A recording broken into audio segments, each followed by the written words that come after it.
What's up? What's up? What's up? What's up? How about to say you muted, Blue?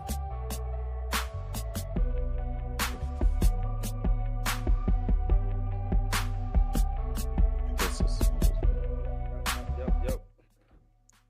1 2 1 2 1 2. All right, there you go. There you go. Yeah, nah, I was saying you was loud. I was like, man, he loud. You wasn't loud enough. I said you turned your headphones on, your mic down. Oh. Well, what's up? What's up? What's up? What's up? What's up? What is going on, everybody? This your man Dre Mac, along with my man Bluminati, aka Blue, aka Blues House Live, aka Mr. Slapper Feige. You know what I'm saying? Coming to you again with another episode of the Blur AF. Unfortunately, Mika G would not be here tonight. She is recording another podcast while she's on vacation. So, is that what you're doing? Yeah. So, yeah, man, we had a good time this weekend. That's what's up. You know what I did? I got sick.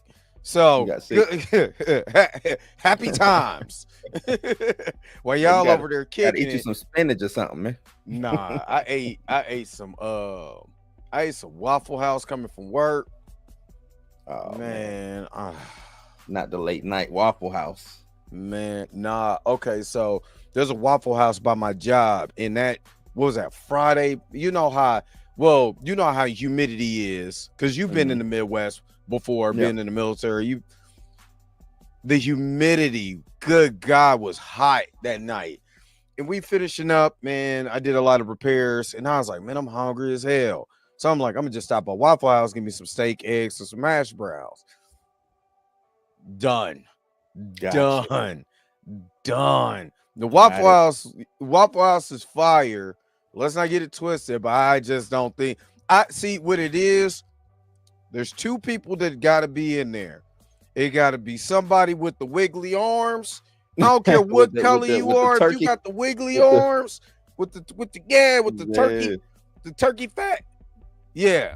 Or you gotta be on drugs. You gotta be heavily on with drugs. Some missing teeth or something like that. Man, I was looking at dude, he was too clean cut. Too clean. And it was too clean cut. There was now the person with the wiggly arms and the missing teeth, they were talking to me. Like, why you hold on? You need to be back on the grill. What you doing? I know. So yeah, I was, man, my stomach still kind of like ain't been right since then.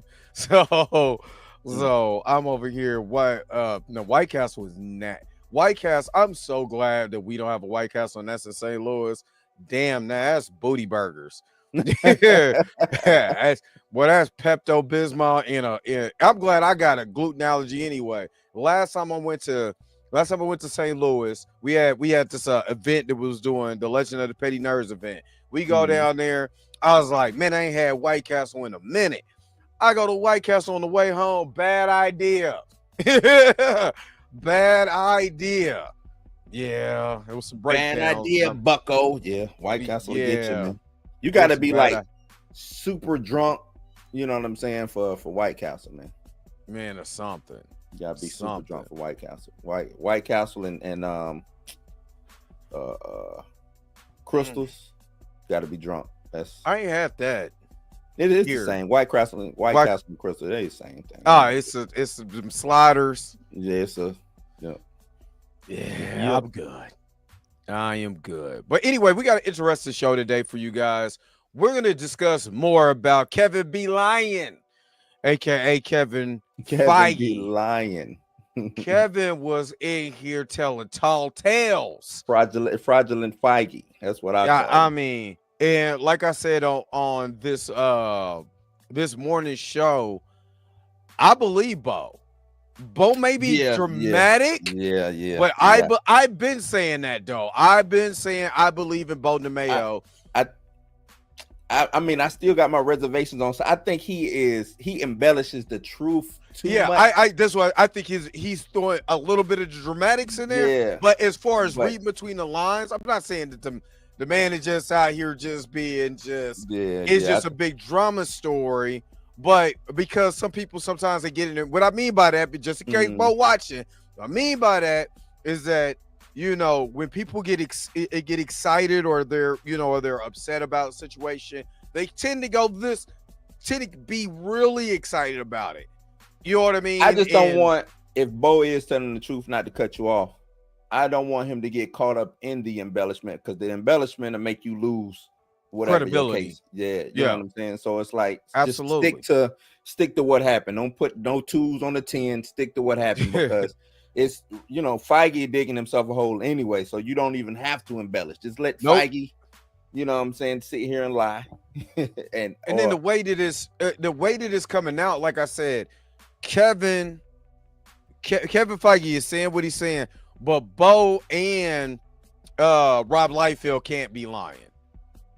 No, they just can't be lying. I think, like I said, I think Bo, as far as the inner workings of Marvel, you know what I'm saying? Some of the things that go, I think Bo is spot on. I believe Bo is, you know what I'm saying? Now, 100% he right might have a beef, and that's what I mean, putting the extra sauce on it, extra because sauce he might on the have beef. he might have a beef with Marvel that, you know what I'm saying? Some things might have happened, you know what I mean? But I just wish, like, kind of what who was it? Did Moloch say? Yeah, what Billy Mo said. Billy Mo say he shouldn't have came out with that statement. My thing is, if he was gonna talk, then talk. If you saying, hey, I'm telling my truth on OnlyFans, come over, put it out there, dog. That's my only thing. And it just seems like you kept walking things back, or you never had all your ducks in a row when it came to his situation.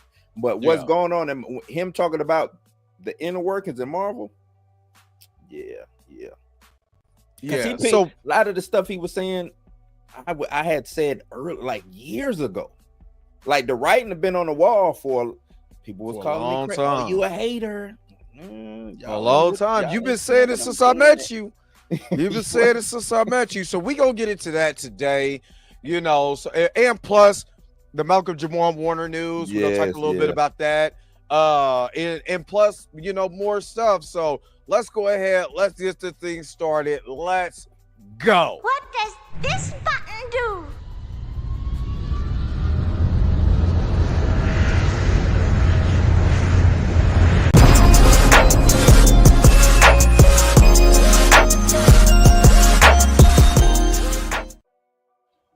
All right, Aisha brings up a good point. He does have a couple more years on his contract. I wonder, is he gonna pull? I wonder, is Kevin Feige now the Kathleen Kennedy of Marvel, where you be like, hey, because the board, I've already proven the board wants to get him out because of woke Disney strategy.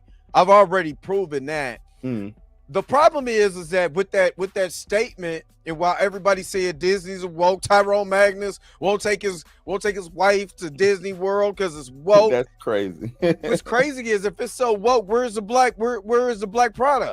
Yeah. Because that's what woke means. Where's the black product? So if we go get into it, but before we get into it, let's shout out to everybody that's in here. Torian Rain Reloaded. We started 30 minutes like, man, I'm trying to get it together. Yeah, I'm trying to get it together. Trust me. I'm trying I was at the gym, Tori. I was, you know, I hit up. Yeah, Dre. I was in the gym. All right, in my dreams. Yeah, he was. Junior Network, what's up? Good afternoon. Good God. Was I here last week? I wasn't here last week. Come on, Dre, you need to get woke. I need to be woke. Derpy, what's up? Buck Sauce, what's going on? Professor Phil Fan, what's up? Xavier Phoenix, what's up? Executive Judge, what's good? Q Efner, what's up? Kiana, what's up? Let me see who else. Kevin Davis, what's up? I did see your comment about Jonathan. I just look at my playlist. That's all I'm gonna tell you. We're gonna get into that too, because I said some things years when we'll get into it. Which I would just say, you know, I bet Jonathan is sitting at home while he's working out. Like, right. Why'd I get into this? Why I'm getting a stray shot at me? Yeah, What? why you pop pop pop? Mm-hmm. Ain't that's what Mike kept saying? He was like, I'm gonna be in there, it's gonna be like pop pop pop. Oh man. Where I miss at? Six the Truth. What's up? William Moloch up in here, of course. What's good? What's good? What's good? Let me see. Lawrence A is up in here. What's up? What's up? What's up? Let me see. Of course, Miss Aisha is up in here. What's up? Tommy is up in here. What up, Tommy D? Joe James is over here. The woke agenda. I was gonna sit up in here, sit down, and be like, huh, everything's woke. Dang, see, what's up? The Council of Tones. What's up? I like that. I like that. Buck's thoughts. What's up, Buck? Buck said, Blue, you might get your wish. Kevin Feige's up after Secret Wars. You know what I mean? Hey, look. I'm just saying, I might be on with Blue now. He might be gone. But since I seen Mika G in here, let me give you this. Body roll. Super chat. Body roll. Of course. Mika G is up here. I didn't play the body roll I wanted to play. But I'm glad Mika G is up in here. Mika is on another podcast. So shout out to Mika over here working. You know what I'm saying? As always, Judah Vision, what's up? What? What's up? What's up? Urban Guru, what's up? What's up? I was close to playing the one that bothers you. I was gonna play the one that bothers you. All right, before we get too far into the Kevin Feige conversation, we want to say for Blurred AF, RIP to Malcolm Jamal Warner. Now, I am going to have a little bit to say as far as TMZ. I have a little bit to say as far as TMZ because TMZ posted way before, and I'm going to get to my I'm going to share my screen. TMZ posted way before anybody that Malcolm Jamal Warner passed away due to a swimming incident where he drowned. The first thing that came out is Malcolm Jamal Warner has died drowning. This is not it. Should be at the top. No, this is mine. This is my retweet. Oh, okay. So I retweeted. They must have took it down. They must have took it down because I retweeted that joint that he died of drowning. But then they came back and said he died of asphyxiation. At first, they was like he Michael Jamal Warner dead at 54. Is it that one right there? Drowning incident. ABC News reports Michael Jamal Warner asphyxia after he was caught. Yeah, by this is that's the original. Yeah, but that's not the original one. Oh, okay. That's not the original. They took down the original one because I was looking for it. Now, of course, we all know Malcolm Jamal Warner for the famously from the Cosby Show. Mm-hmm. He's went on, did other stuff. One of my favorite shows that nobody really talks about was Malcolm and Eddie, with him and Eddie Griffin. Which is so dope because it took place in a fictional portion of Kansas City, in the historic 18th Divine District, but a fictional club. But that was my show, man. And when I heard this news and I went and I seen it and it was real, ain't gonna lie, man, it hurt because I think Malcolm Jamal Warner, just to me, was the epitome of Black excellence in Hollywood. Never heard no scandals. Never heard he never did anything that made itself look ridiculous or anything like that. Black excellence, man, the epitome of it. Yeah, man. It was, and Malcolm was always positive. Yep. When Malcolm was with I know that they did the rolls out of the concrete. He was a big catalyst out of that for Tupac's, poems. Read, poems on there from Tupac. always was always saw positive about no matter what, was going on, he could be able to spin it where you believed in what he had to say. So, with a heavy heart, man, rest in peace. This was a shock. This was Theo. This was Theo, man. To me, he kind of, I guess I'll say this. He is kind of what Cosby should have been. You know what I'm saying? I 1,000%. You get what I'm talking about? Like coming from the Cosby Show, going on all those years and being the man that he was, that's the man that, you know what I'm saying? Right. Coming from Cosby, he personified that, like in real life, for real. And I think it hurts more, like what you said, because of what they did to. Let me just put it like this: not saying Bill's innocent or guilty. Not into that. Them taking away that show. All right, Mika G. We'll see you later. And let us know so we can be able to promote it. So you know what I mean? Yeah. I'm not saying innocent guilt. I'm not talking about that. Them taking away that show and that positive representation. You know what I mean? Because the Cosby Show was a syndication almost in every city, every major city, all of that. And when they took away that show, I'm like, it's not just Bill. The other representation on the show, the stories, is what you're taking away. And, I still believe, even with his death, I guarantee you, I guarantee you, because this is a big impact, especially as far as Black Hollywood, people that grew up with them.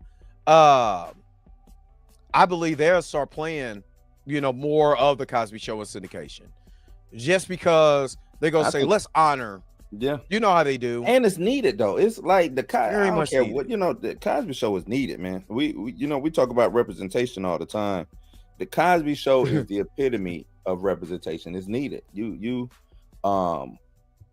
showing, you know what I'm saying, doctor and a lawyer getting together, having these kids going through the trials and tribulations of growing up as a Black American. You know what I'm saying? Just because even though that they were affluent, they still went through every day, every man shit. Everything. Yeah, and we all grew up. We you know what I'm saying, with them. Yeah, especially if you're our age, you grew up with. You literally, legitimately grew up with this show. You know what I mean? From the time where they had with the first credits roll and it was kind of still pictures. All the way into, Bill was dancing and Raven Simone was a kid. All of that. That's what I'm saying. Like, you got to see people leave the show, people come back to the show, Cousin Pam showing up. Like, you got to see all of that. You know what I mean? The night and day episode. That's still my favorite episode of all time. They did night and day. The night. That's my favorite episode. I like all time. Challenge. Or that episode where they would sleep and they had that dream that they were like Bill had a sandwich that he birthed, and Theo had a sports car. Yeah, man. It's man. This was one of, like I said, they said when you get older, you start seeing the people that you grew up with, pass on. So I think we're starting to experience that, man. I mean, this is also the anniversary of Robin Williams passed away. I think he would have been 74. Is his birthday? Birthday. It's his birthday. Yeah. But Robin Williams, men's mental health. While I talk so much, about men's mental health. You know what I mean? I was on deployment. Was on my boat. They flew him out. He did stand up. He did a whole show. I didn't know nothing about Robin Williams stand up. All I knew was Mrs. Doubtfire. Are you serious? Man, I did not know. Yeah, man, that he was a comedian. It's stand up. Comedian, but a stand-up comedian, Think of the Robin Williams that you saw. Yeah, That we but always they used to play his stand-up on HBO when I was young. Right. So think of the Robin Williams that you saw. You know yeah, what I'm saying? yeah. And when that man, it's actually on YouTube. His when he came out to the Truman and did it. Are you serious? Yeah. That's what's up. And I was blown away, man. And he was funny from the jump. The jump. Since soon as they flew him in on that boat, he was cracking jokes, joking on people. And you know what I'm saying? Like you said, men's mental health, you never know what people going through, because he just seemed like the most upbeat, most happiest man on earth, bro. You know what I'm saying? And we all, we got to meet him, took pictures and stuff like that. When they say he passed away, that wouldn't even have crossed my mind. Yeah, and like I said, you just think about, you just think about other people. Like when you start growing up and you see these people. It was sad because he died, drowning incident. One of the main reasons that I don't swim, I'm just afraid that's gonna be my end. I'm not joking. I was like, until God make me Aquaman, I'm cool. They say it was at some beach, Playa Clemon. I want to say that's probably down in Mexico somewhere, something like that. Yeah, he was down in Mexico. Crazy currents, like they found his body Sunday evening. That's what it said in the TMZ interview, and I'm like, God, man. TMZ, they just put out too much info that's not needed. You know what I'm saying? That's their situation. That's the problem. They took a lot of trust me, they took a lot of their stuff down, but because he has a wife and kid that don't, you know what I mean? You just so but RIP out of the spotlight and Warner, stuff. Man. Yeah, please, man. Rest easy, Malcolm Jamal Warner, man. Yeah, man, he's done so much. One of the greats. And he's the epitome. If anybody wants an example of how to be in Hollywood, that guy, that's it, man. That's it. So rest in power, Malcolm Jamal Warner, man. You'll be just tremendously missed out here, man. Billy Mo, you couldn't swim, dog. They had to teach you in boot camp. Yeah, I can't do it. I can't do it. I would have been, I was going to the army too. I just would have been dead. I don't think they do it. No, they don't do it using the Navy, right? We had to jump off the 30-foot platform, tread water, and then swim to the other end. Yeah. Nope. Yep. I'm not gonna lie, they threw a baby what I'm saying, in the pool so he can swim. I get scared of them videos. Like, nope. Nope, I couldn't do it. It was okay. Babies is, they already coming out of the embryonic fluid. They good. Exactly. So they immediately know what to do. Yeah. My ass didn't know what to do. Okay, so I'm gonna tell you the story. I was 13. We're going swimming, summertime. We all kicking it. You can get into the pool with a bar of soap. Shout out to Parkwood Pool back in the day. If you had a bar of soap, that means there's a lot of funky ass kids out there. That's nasty. So you bring a bar of soap. With a bar of soap. It was one of those summertime things, right? So at least they made sure that if you're funky, you can go wash yourself. So this was like a personal use bar of soap. I don't know. It was just you can get in the bar. I was 13, but you can get in the pool with a bar of soap. So I get in. I'm having fun. I'm in the 3 feet. I'm splashing around. I'm not a tall guy. I'm only 5'9". So just at this point, I'm probably 5'1", 2. You know what I'm saying? I'm not a big dude. So 3 feet is just enough for me. I'm by myself. Some dude from the neighborhood decides to pick my little ass up and throw me in 6 feet. I almost lost it. First of all, I hit my toe. He threw me in so hard that I tried to brace myself and my toe hit the bottom of the pool, that bottom portion of the pool. And then it started bleeding. I couldn't swim and I'm floating around and somebody had to come get me. The lifeguard had to come get me. And that's the last time I've been just swimming about in a pool with other people. You can get me. I put my feet in. I dip a little bit. You know what I mean? But other than that, hell no. I'm cool. I feel you on that, but What made me want to learn how to swim, man, when I was what grade? I had to been first grade, second grade, something like that, man. Second, third, something. Out in the pool. My brother can't swim with the jack, but ended up somehow sliding over to the deep end. You know what I'm saying? And damn near died. He jumped in, he jumped in to get me. He can't swim, but we made it up out of there. But that right there would say, you know what? Let me learn this one. I ended up becoming like a junior lifeguard, all types of stuff, man. So yeah, nobody never taught me how to swim. They just was like, get in the pool. You know what I mean? And I'm just splashing about looking stupid. Best way to learn how to swim is to sink or drown. Sink or swim, baby. Sink or swim. I was about to die. I was about to die. That's why I was like, I'm not gonna lie, it was traumatic. It was traumatic. So I was cool after that. I was cool. I'm like, you can keep this shit. I'm cool. Miss Roberta ain't here. She ain't here. So I would cuss a little bit. So she ain't here right let's there. Get it out early. Yeah, I'll get it out early. See, Aisha, I was the opposite of the beast in the water. I was I was fish food. The beast in the water. All right, so let's transition over. What's up, America? Need you, girl? What's up? No, I can't.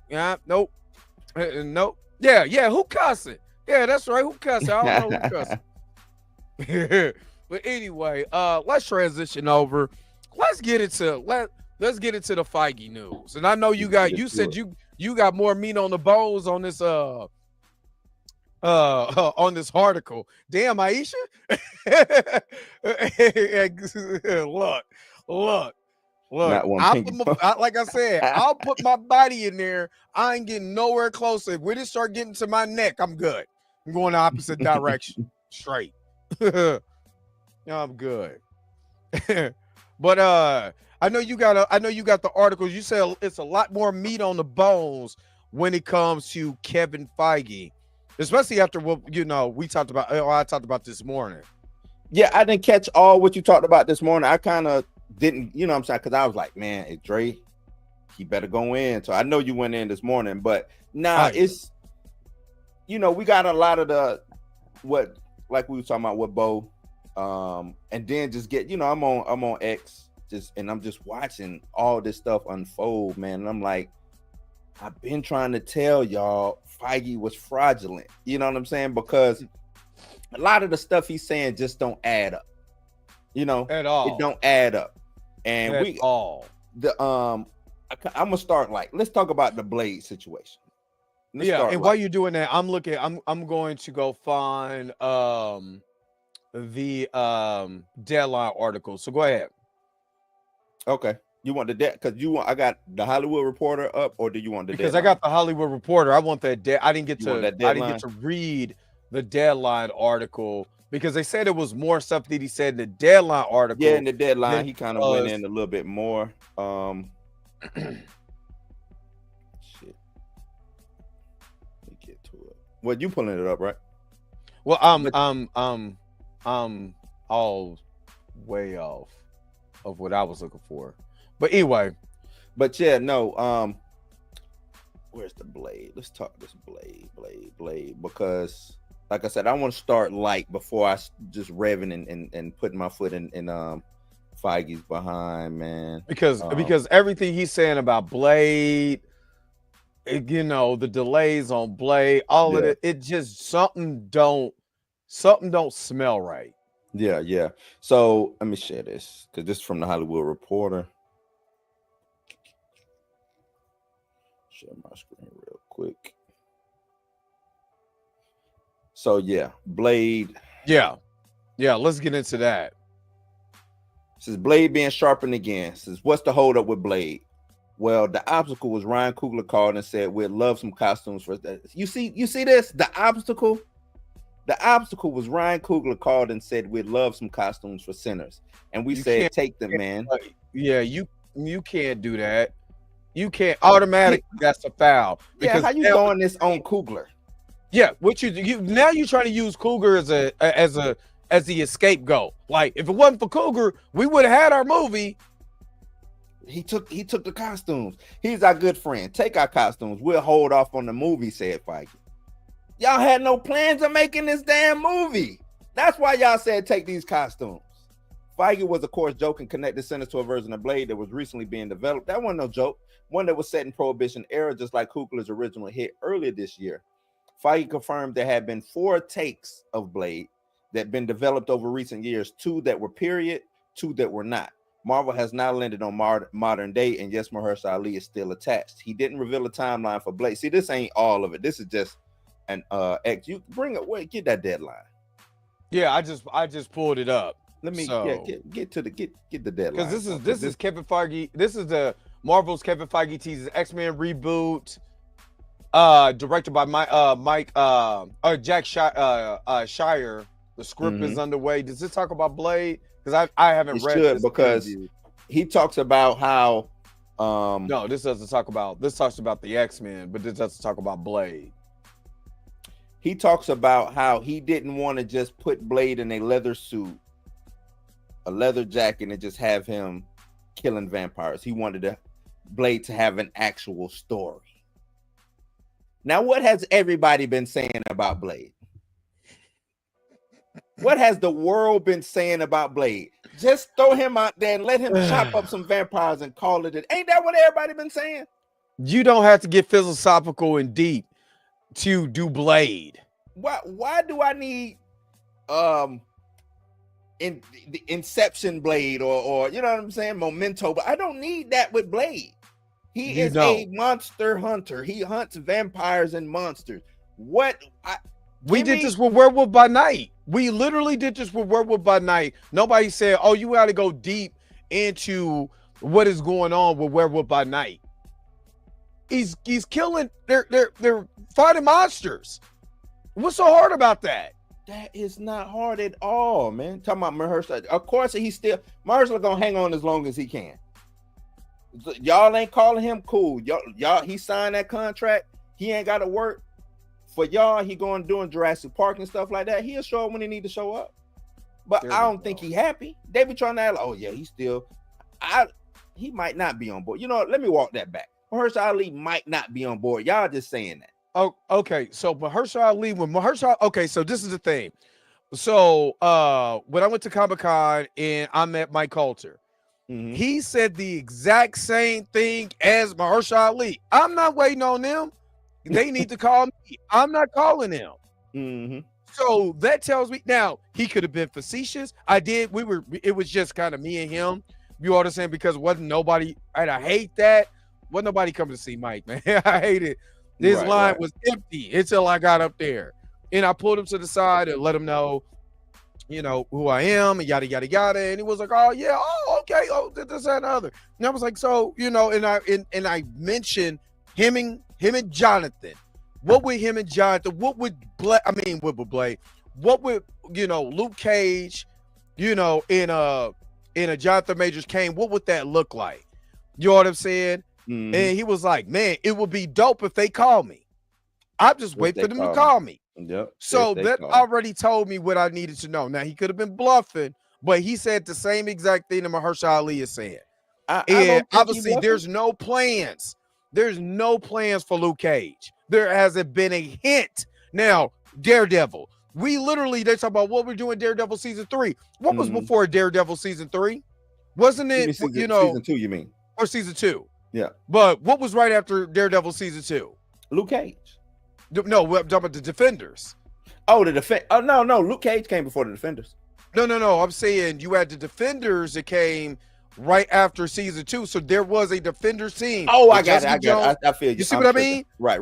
Jessica Jones announced. Iron Fist, that needs to be recast anyway. But still, Jessica Jones, there's no hidden Misty Knight, Luke Cage, right? Night Nurse, none of that.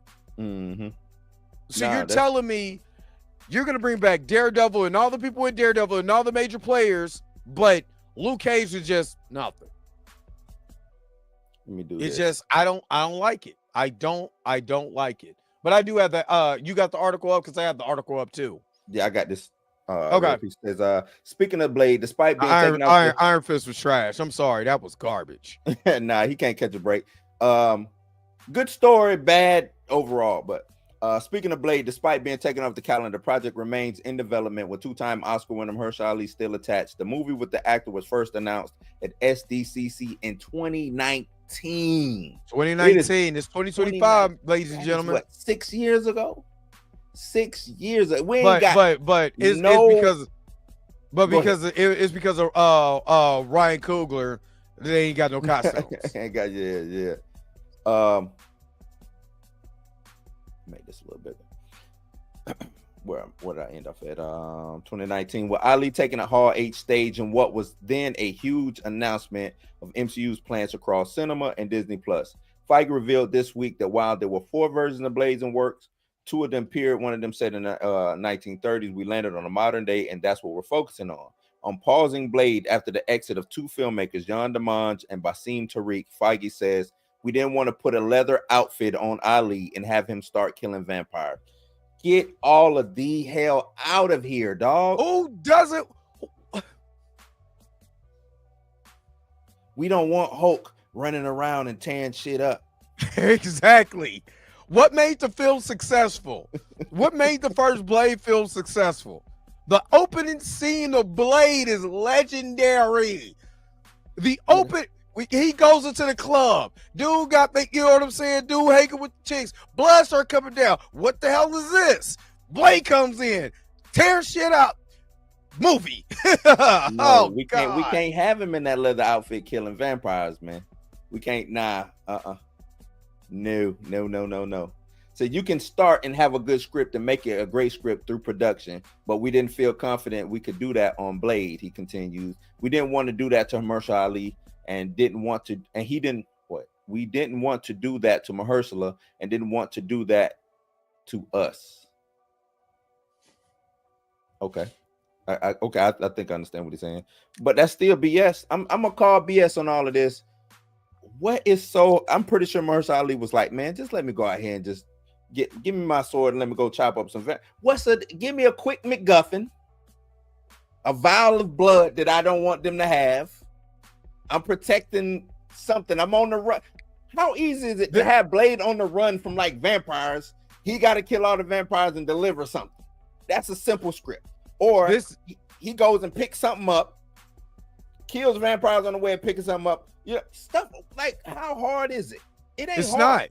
It's not. This is the I think this is the biggest thing that I have a problem with Kevin Feige coming out and saying all of this. Y'all wanted James Gunn to shut the F up? Kevin, shut the F up. No, keep for the talking, simple fact Kevin. you're digging yourself a hole with everything that you're saying. Keep talking. I love it. You're digging yourself a hole with everything you're saying. Number one, just even mentioning Ryan Coogler and trying to put the onus on him to say why your movie is not doing what it's supposed to do is pathetic. It's even in a joking, pathetic. Right, and even trying to make a joke about it, because the thing is, I'm pretty sure there's some truth in that. It probably is, but that's still ridiculous. It's stupid. It's stupid. So that's number one. Number two is that you've had phase 4 and phase 5 be the most unsuccessful things you have done in your career. Mm-hmm. I understand, Bob Chapek was Master P. He wanted to push all this content out because the biggest thing, because I'm gonna put some of this on Iger too, because they knew that they wanted to get content on Disney Plus. But right. You're trying to compete with Netflix as boxing with God at this point. You're not going to do it. So instead of leaning into the IPs that you have, the Disney magic, the older movies and all of that, you tried to compete with Netflix and it just wasn't happening. It wasn't going to happen. And then y'all went because you had to, even though you said this too. Kevin did what Master P did. I'm gonna let y'all handle this, big dog. I'm gonna go ahead and step away for a minute, and it all went to crap. I'm gonna play basketball. I'm gonna go play basketball and do the Hot Boys movie.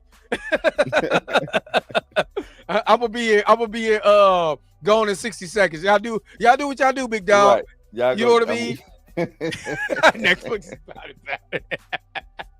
You stupid for that. So I'm Shocker, it's telling on you, big dog. Run. Yeah, run with it, Silk. You got it. You know what I mean? So in hindsight, what end up happening is that everything you tried to build just didn't come into fruition. You know what I mean? Everything that you tried to build just didn't work the way that it's supposed to be, because you led the guidance into people who are not comic book fans. James Gunn, I think, shout out to Junior Network. James Gunn had all of those comic writers and artists on the Superman set.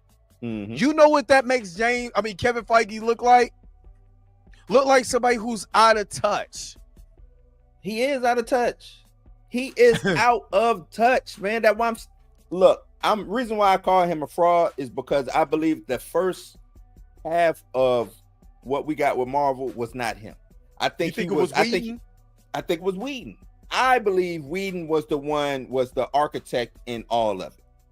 Feige was handling business. Feige, yes, he has a hand in it. I'm not trying to take nothing away from Feige as far as being an executive producer or anything like that. But the architecture of Marvel itself, that went to those who knew. Jon Favreau, Joss Whedon. You know what I'm saying? People like that. People who wanted to see these characters actually come to life, and it wasn't necessarily about a bottom line first. You see what I'm saying? Yeah. Judah Visions, the Russos, like people who want to have actual fun with these characters, right? As fans, I want to see what Iron Man. We saw it in the comics. Can we get this online? You know what I'm saying? Like, why wouldn't you want to see what people loved on the comic book page and bring that to life? I never understood that. That's why I like I went and rewatched Superman again.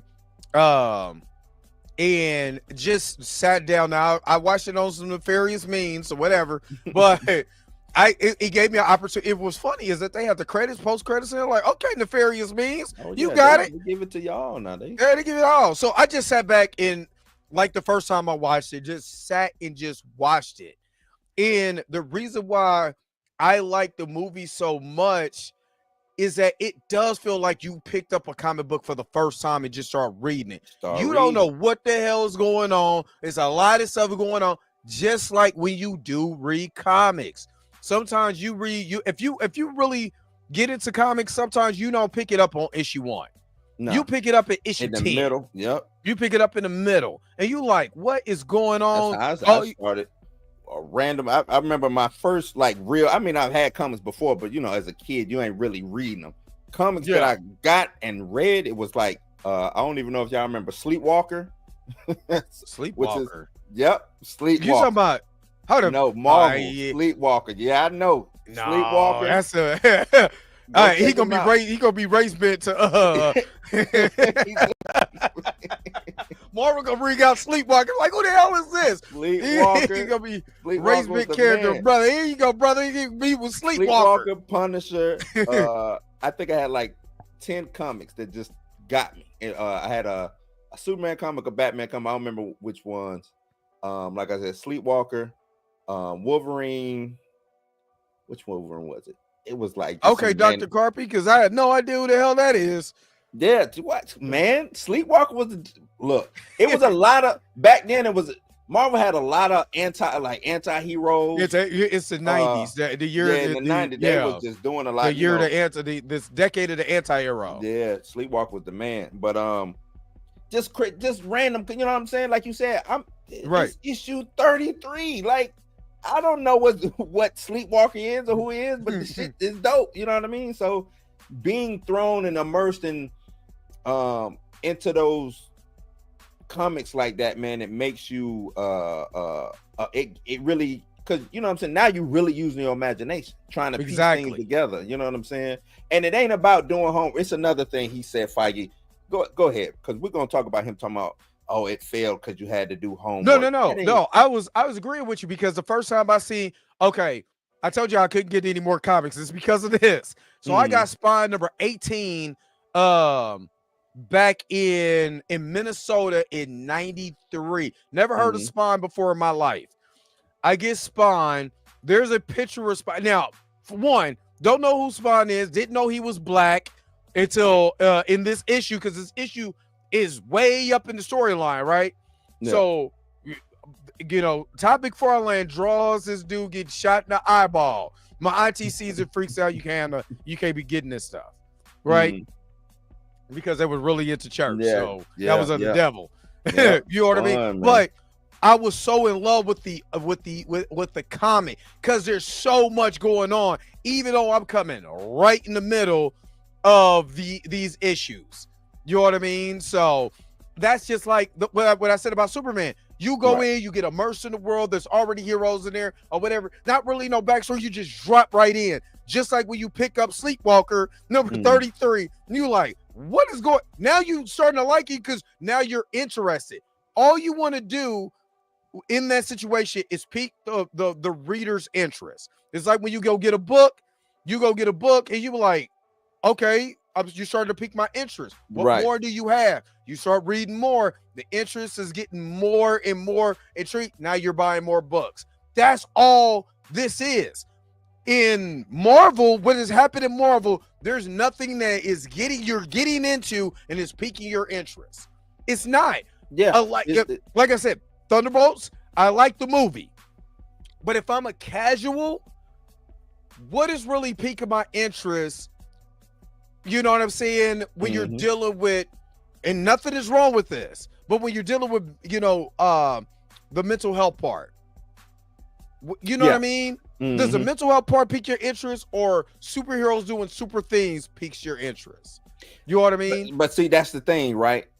When doing a superhero movie, you want superheroes. Now you can have all of that in it. You know what I'm saying? The mental health and all of that, that's cool.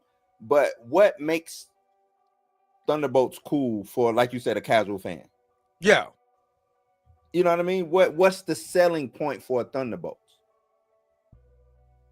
Superman already got a built-in, it's Superman to Superman. So either he cool or he ain't to you. So that's already there. Now I just, like you said, I just need to pique the interest. Pique the interest. You like comic books? Well, you're gonna love Superman. You see what I'm saying? Exactly. Now, I also want to say this. So, Magic Blade, let me get to this super chat real quick, because I miss I didn't miss Puma Lee's, but I wanted to respect it. Disney doesn't respect black characters at all. In the Kanye West voice.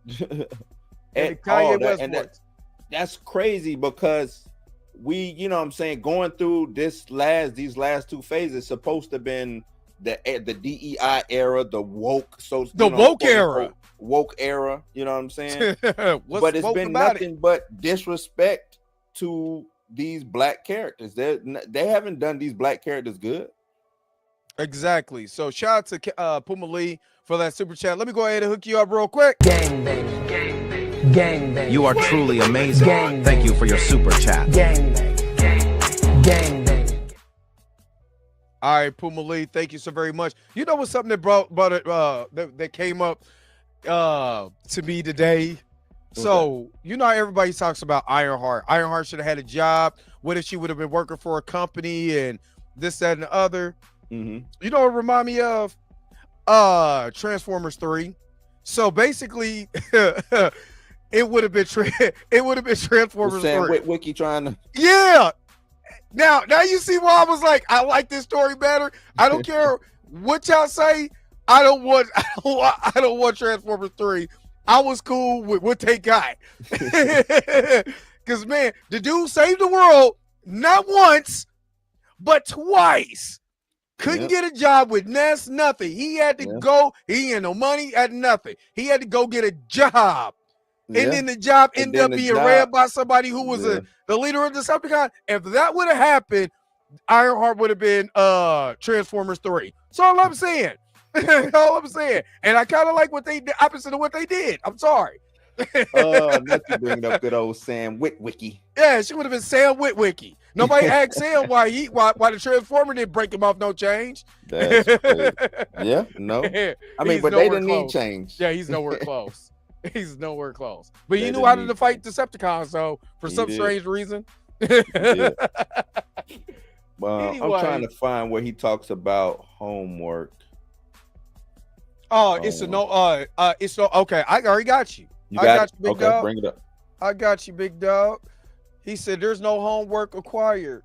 We're talking about this. It's a no homework required to go see the movie. It's literally not connected to anything that was made before. Says Feige. It kicks off phase 6. There Go was up a a little lot bit. left. Okay, go My ahead bad. with the no. Yeah, let's get to that. The no homework required. Yeah. The thing is, because I saw somebody on what's on Threads? It might have been Threads who was like basically trying to say that oh well, y'all could just watch Superman, you know, you're just throwing in the Superman, and it's no homework required. But when it comes to Marvel movies, it's, y'all didn't watch that because it's homework. And I'm like, when you cater, when you as a company tell everybody that in order to watch that these movies come with a certain order, like you have now groomed your audience for this situation. So when you don't do it, yeah, people check out, because why do I need to watch, especially after they felt like they were burnt by Captain Marvel? They felt like they were burnt by Captain Marvel.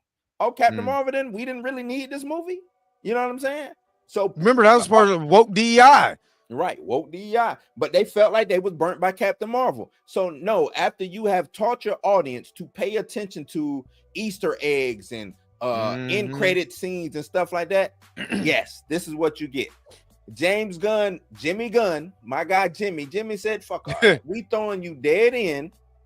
You want to learn about said character? There's comic books out there. You want to learn about said character? There's cartoons out there. And that's the way that he is saying that he is setting up that universe. That's how you do it. That's what Star Wars did. Yep. Star Wars started in A New Hope, started in the middle of a war. In the middle of it. You didn't know what was going on. War. Shit. And now it's who, you know what I'm saying? You can have a conversation on who is really right and who is really wrong. Is the Empire right or is the Resistance right? Right. But it did start. But see, this is what Xavier Phoenix is absolutely right. This is the problem that I have with Kevin Feige saying this, is that don't sell me on watching all these shows and then it don't effing connect. None of it. Look, Secret Invasion should have connected directly into the Marvels. Was there anything that really connected cohesively from that show to the Marvels? No. And then you get into the Marvels and Captain Marvel destroys a high evolutionary.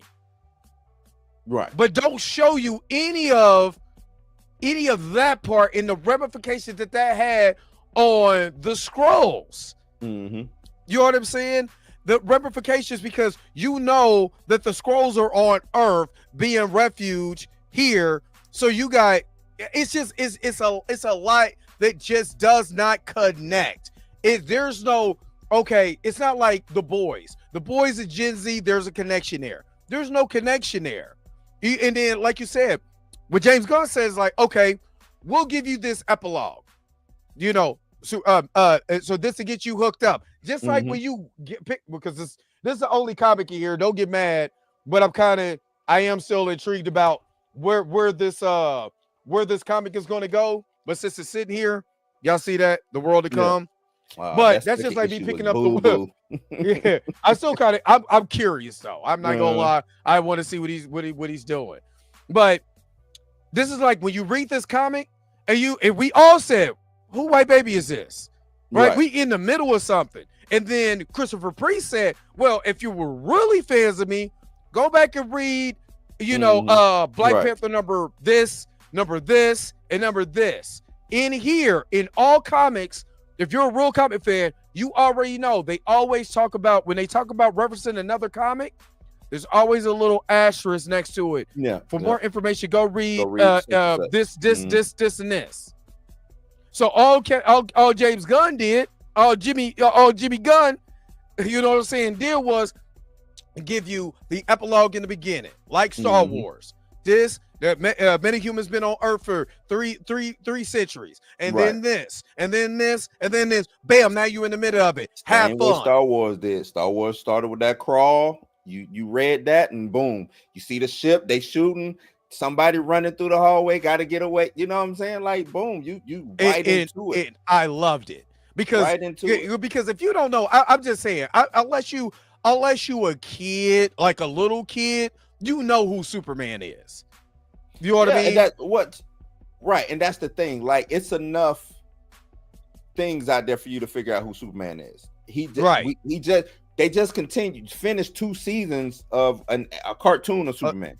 Another season coming. So you know what I'm saying? Like, and the TV show. There's no need to rehash things that's already going on. Is it connected?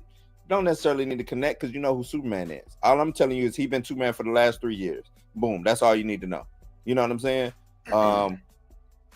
So no, homework is not necessarily needed except for when it's needed. Feige, you the one who made me have to go do homework, and you never complete it.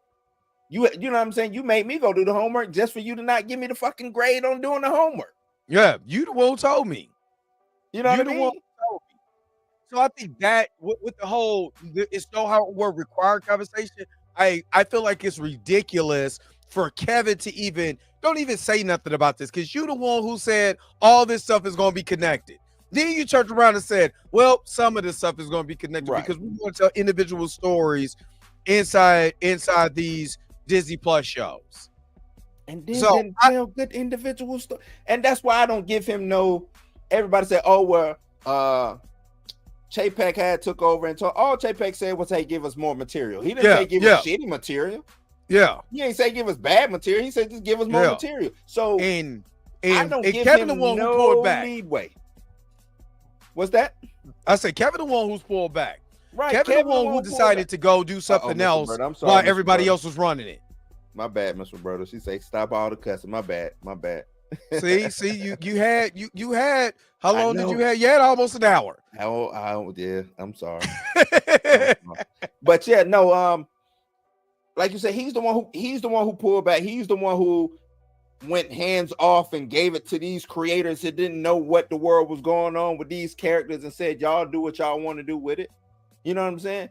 Ain't nobody tell him to go get Chloe Zhao to direct Eternals. Nobody told him to go get which is the lady for She-Hulk to do what she did with She-Hulk. Nobody, you know what I'm saying? I wasn't about to champion that. Nobody said go do well. I mean, Chloe Zhao, I'm not saying she's a bad director. No, because she directed a beautiful movie. Right. It's just it's not connected. There you go. The way it should be. It should have been. Yeah, it's not connected. Very beautiful movie. You cannot sit there and say, I would say anybody, you can't sit there and say that it's not a beautiful, well-constructed movie. It just doesn't fit. Don't fit. It don't fit. And who was that? The speedster in there. Oh, she killed that part. Like if we can bring her that back just to do, you know what I'm saying, special effects for that. Man, for somebody who does, more of the nature side. Yeah. But and I know what I get. Okay, and you said this a long time ago. A long time ago when I first met you, you said, Kevin Feige, this is not your time to experiment. And It's what not. Eternals was let me get a great, amazing visual director and let her do a superhero movie that's not her bag. Nope. And that was his time to experiment. There is experimenting. This is we're gonna do this, we're gonna do that. We even gonna have a little love. It's gonna be our first love scene, y'all. But nothing in the movie, like the Deviants should immediately connect to the X-Men. The Eternals and the Deviants. All that I think they had just got it back. They had just got everything back. So this was the time to say, hey, let's do some Easter eggs for mutants. It ain't got to be X-Men, but just for mutants in general. You know what I'm saying? That's all you had to do to make that movie good. People would have been, if he would have said, yeah, be on the lookout for certain things. So if you're an X-Men fan, be on the man. Do you know what people would have ran to see that movie just to see, you know what I'm saying, what they were going to say about mutants or something like that. Real easy little small things, subtle things. Hey, we're changing the world. This is how we're changing the world. You know what I'm saying? X genes, all types of stuff like that. Real easy, real simple. Absolutely. But go ahead. My bad. Now you can go. Oh no, I was just bringing up, that I gotta say, I think to me, all of this could be a lot more simpler. And Kevin is not using what made him successful in the first three phases. The kiss system. Keep it simple, Keep it simple, stupid. stupid. Yep. Just keep it simple, stupid. He You can't ain't got to because do all the rest of you ain't got to go out here and be all philosophical. With comic book movies, honestly, some of the best comic books and comic book stories are the simple ones. Mm-hmm. And what I mean by that, it's a premise. Like the reason why I like Deadpool so much, Deadpool 1, well, I like Deadpool as a comic book character. Right. You know what I mean? You could have did it with Blade, but let's just bring up Deadpool 1, right? Not made by Kevin Feige. You know, Ryan Reynolds and the guy from John Wick. Forgot his name, the director. Right. Yeah. All they did was say, let's tell a love story, but with Deadpool. Mm-hmm. Bam, there's your movie. That whole movie is about a love story that just so happens to have a psychopathic assassin, mercenary in it. Yep. The second movie, this was the premise. Family was the second movie. You know what I'm saying? Now you could be able to tell the story that revolves around family, right? What are you doing what is the premise of the Eternals? What is the premise of? Say that again. They had no reason to eat. Who cared?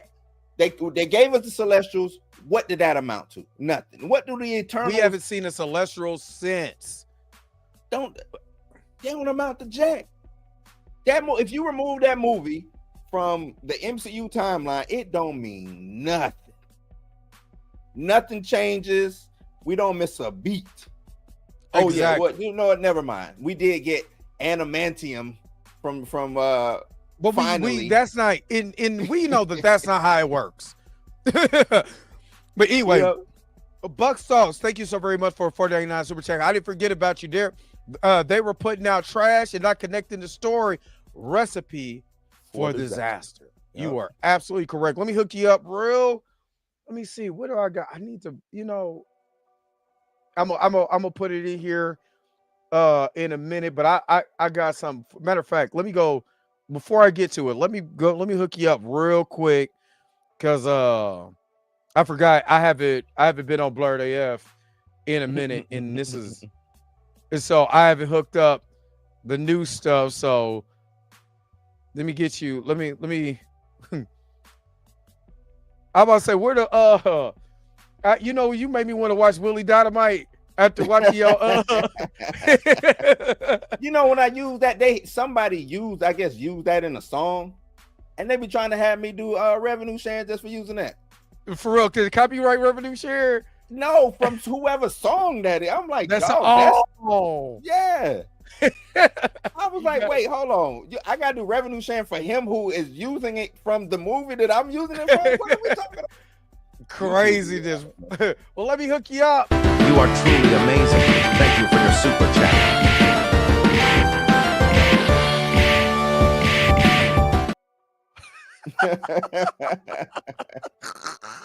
I tell y'all on the regular show. Neck, I still miss Fun Tyrone. So I'll be making fun of him because I missed that Tyrone. That Tyrone was fun.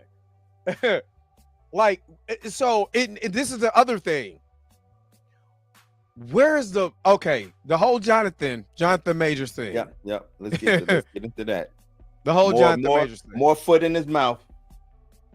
So of course, I know he's lying because I brought up the Variety article when the whole thing remember when Jonathan was on. Let me take this article down now because I don't need it.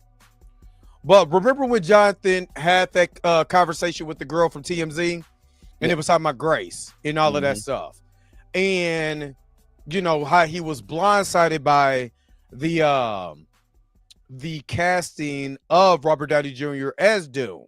Right. He didn't know none of that. The reason why, and I got to remind people, whether you believe he's innocent or guilty, I don't care. The Right. shit's over, so I'm sorry, Roberta. It's over, so I don't care. At the same time, the reason why he went to trial because he thought he could beat it. Mm-hmm. That's the reason why, because of all the evidence. And then, like I said, I talked to Pura Chaudhry myself, and she said, if we would have got this from the very beginning, we probably would have worked a deal so this could go away. Right. But Alvin Bragg is the one who dragged it out. Who took it to the Who took it to the next level. Mm-hmm. For no But reason. Jonathan himself did not know that they wanted to pivot away from Kang. What he was told was he was getting ready to be Thanos level, all of this. That's what he was getting ready to do. Mm-hmm. And had no, even with this, he was like, if I just get this done, I could go back to my job. I could Right. go back to being Get back to Thanos. work. Mm-hmm. Kevin is saying that, before everything happened, we already knew we were done with Kang because he's not Thanos. But then in the same Variety article that came out November of 2023, you said in September at the retreat what you're going to do, even though Jonathan wasn't convicted. Now, this is the problem. I said Josh Brolin, William Hurt, Mm-hmm. Hawkeye, Jeremy Renner, Tanaka Awarta, you right. Tonight, Horta. Vin Diesel, because I'm not even gonna bring in the father from. I don't know what's going on with that. Those are the ones that I know. SA lawsuit for Vin, SA lawsuit for Tawak, domestic violence for the other ones. Y'all had no problem. But then on here, it's like you put your foot in your mouth. One minute you say we're done with Kang. So that means so this is what I'm thinking. If you said this beforehand that Kang was not Thanos, you the one who made sure that the change of that movie happened so you could sacrifice Jonathan Majors so you didn't have to pay him.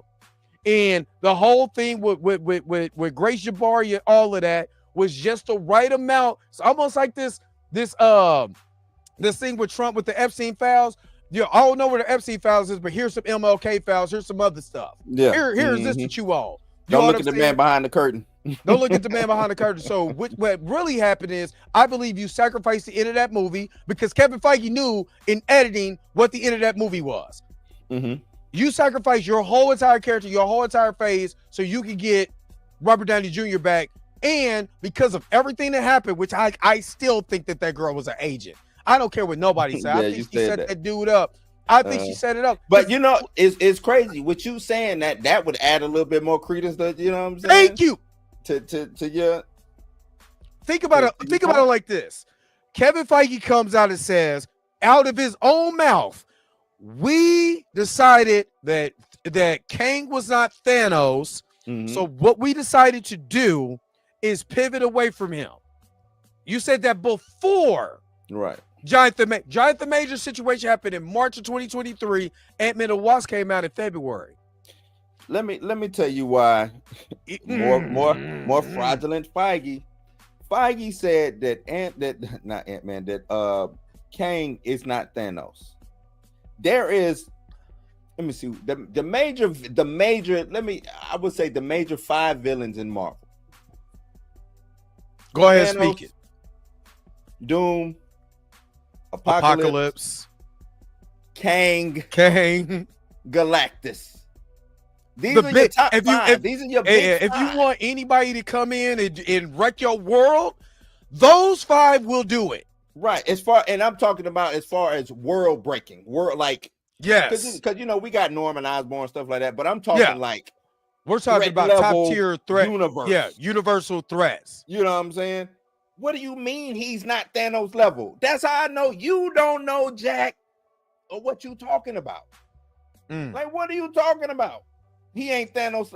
He is Fantastic Four's one of Fantastic Four's prime villains.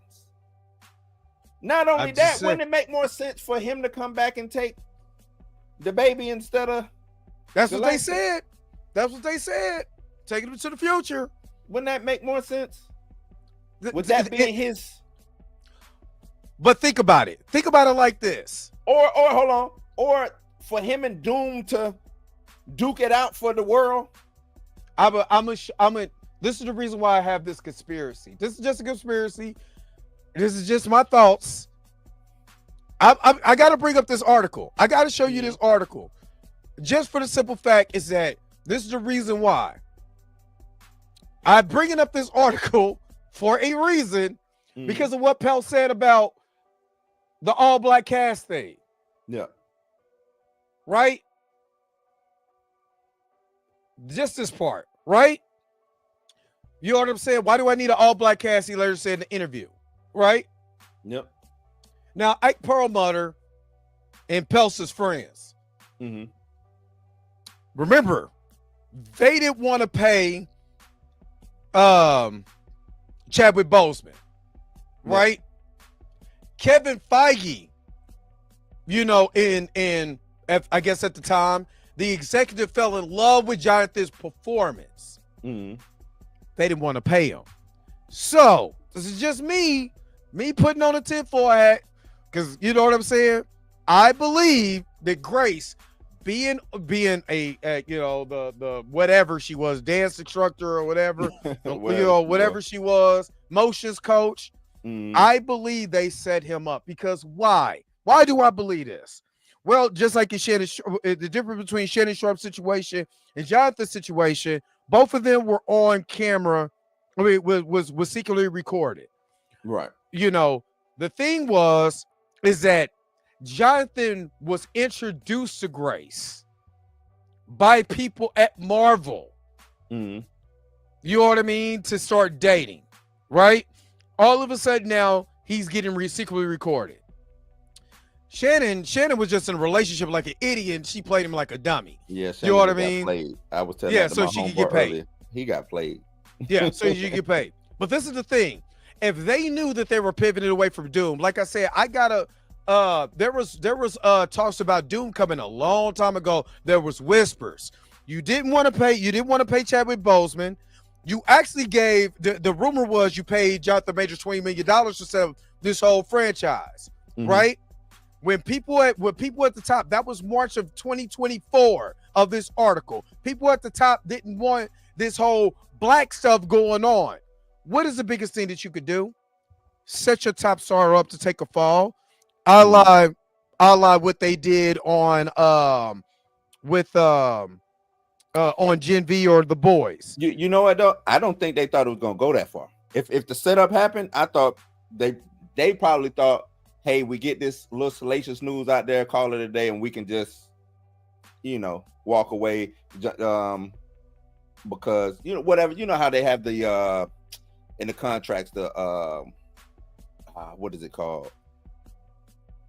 Unbecoming of an act, you know, something like that, unbecoming of an act, unprofessionalism, stuff like that. And they could be like, well, since he was in the news, we're gonna walk away, we're going a different direction. And you know, their hands would be clean, but it went the whole way. It went to court and they had to sit on their hands. But in all actuality, and what was it, before you go, I'm gonna just interject I believe there's no reason for Alvin Bragg to do what he did if somebody wasn't making that call. Oh, okay. Somebody so powerful. You going the extra. You saying I'm just saying Nelson Peltz put the call in?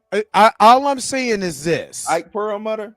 All I'm saying is this. We give him a lot of joint, but without Ike Perlmutter, there wouldn't be no Marvel. Well, go ahead. True, but listen to me, bro. Let's listen to this. Mm-hmm. We all kept saying, when have you seen a misdemeanor DV case go to trial to get this much attention?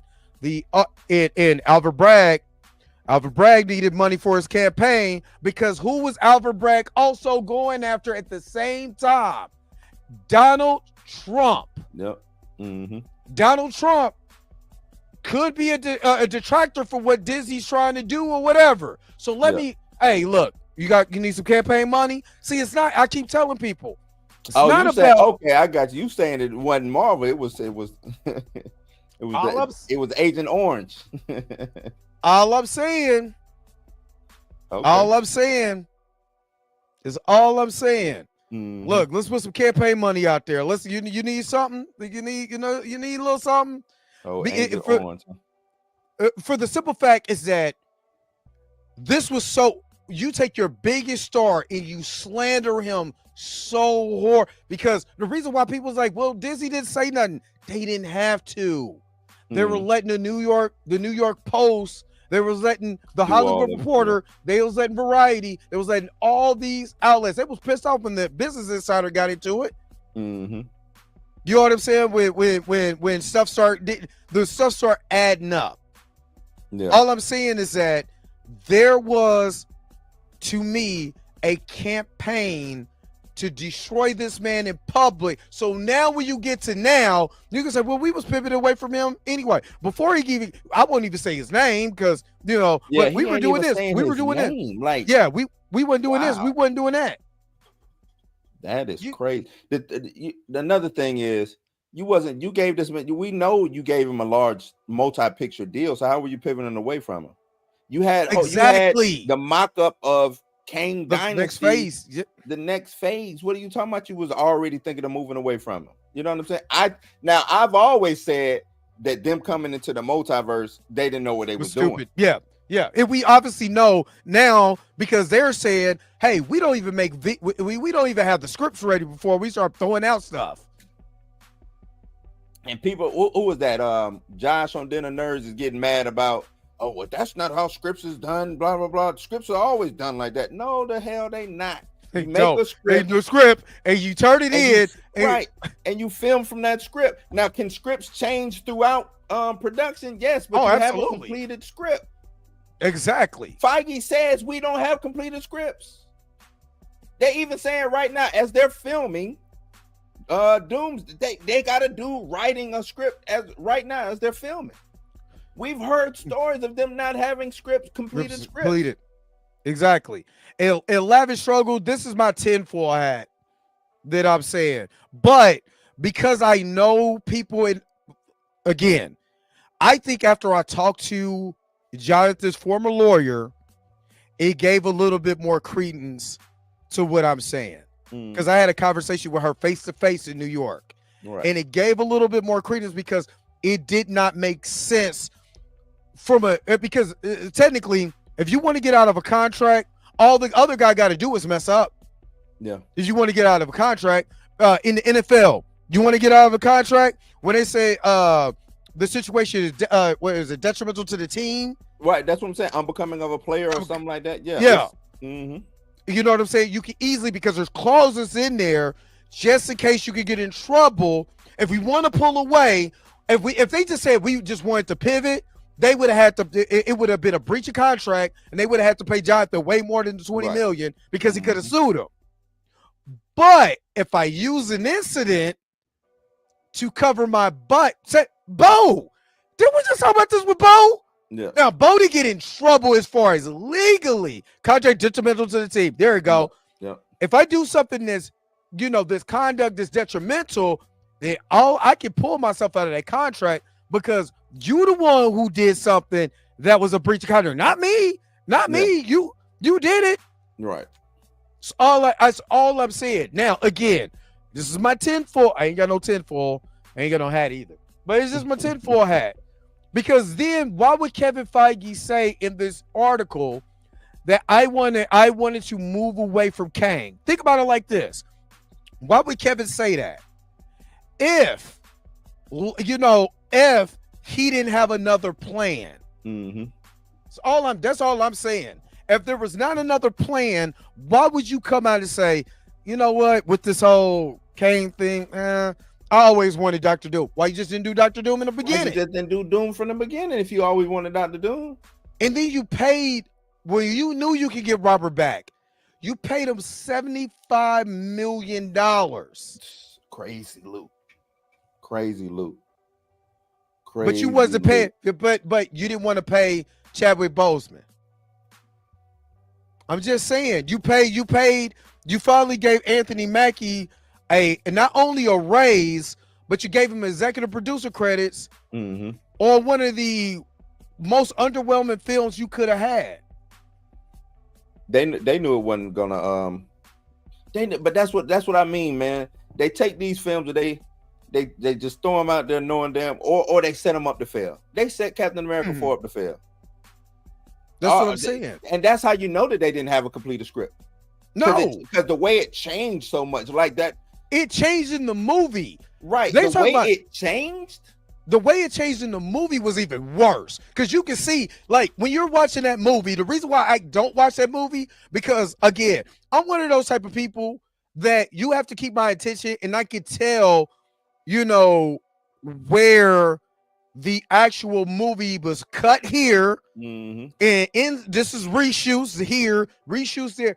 There's no ebb and flow to the script. Yeah, because it's one thing to do some reshoot, because you can tell a reshoot, right? I'm not saying you can't tell a reshoot, but it's one thing to do some reshoots still in the same plot line and stuff. It's 2 movies in this Captain America movie. There's there's completely 2 movies. It's 2 movies in that. You can tell the Serpent Society part, and then the Maker part. Exactly. Not the Maker, I'm sorry. No, I know what you're talking about, but yeah. The leader. You the know leader, yeah. You can tell it's 2 movies in that. You can see it's rough too. It's not a clean. Yes, cut. it's. And they was like, we're gonna finish it when it gets on digital. What?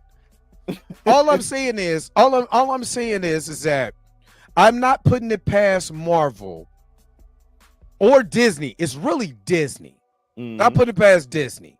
Tonight, put some money in some folks' pockets, and not only, like I said, with the District of Manhattan and all of that, I'm also talking about, you know, all these, the Hollywood Reporter, Variety, Rolling Stone. I don't believe this Rolling Stone was sending out a hit piece on this guy for nothing. Because why do I say that? The Bo DeMayo situation. Yeah. The Bo DeMayo situation went to somebody with a platform that went to, what was it, the Hollywood Reporter that first broke that news, or was it Deadline? I think it was a Hollywood Reporter. Yeah, with Bo DeMayo. That was Jeff Snyder first, and then Jeff Snyder, but then he went to then he went to the Hollywood Reporter. The Hollywood Reporter, yeah. Yeah.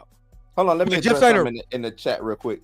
Okay. Y'all talking about bringing Jim Shooter passed away, y'all. I don't know if y'all knew that. Jim Shooter passed away. Yeah, he passed away last week.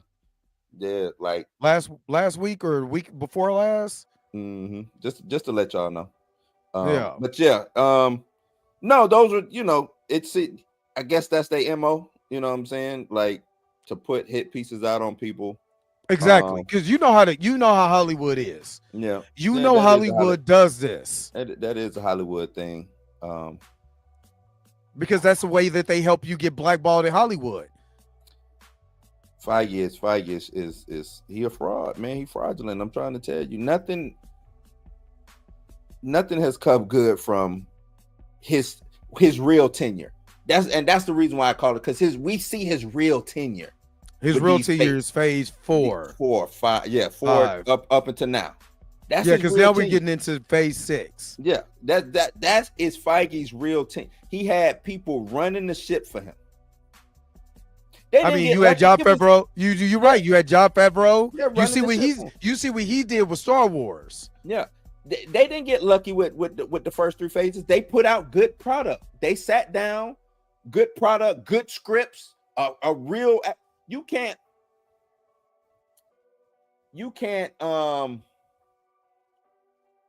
do, because he kind of threw some shots at James Gunn a little bit about, you know, scripts and all of that stuff too. The thing James Gunn always had a script ready. When if you're trying to remember, we got the report. I put it to you like this. Remember, we got the whole VFX reports and all of that. Yep. That's how you know they didn't have finished scripts. Thank you. That's how you know. That's exactly how you know. I'm glad you said that, because Thor: Love and Thunder was a prime example of throwing the script together at the last minute, and then having here's the VFX for it. Right. And then get mad at the people who make a VFX and not paying them. See, this is why I said Disney is cheap.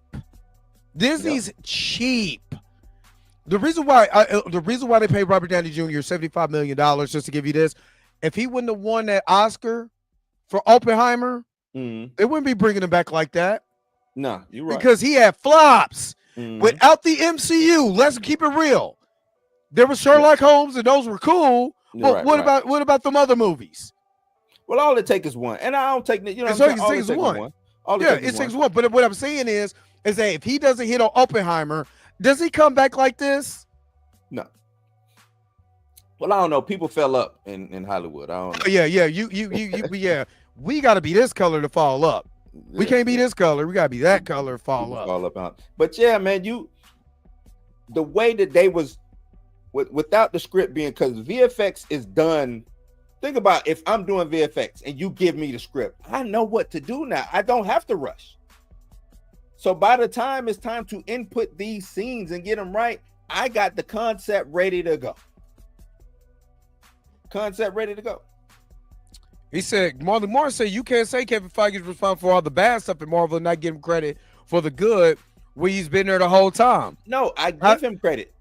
Yeah, by putting, but I give him credit. Before you go, I give him credit by putting the right people in certain positions to be able to succeed. Like I said, the Jon Favreau's, whatever you think about Josh Whedon, he's a comic book writer. Right. Like I said, this is the reason why I'm saying this is his real tenure. Those people got to. Feige was in a group of great minds.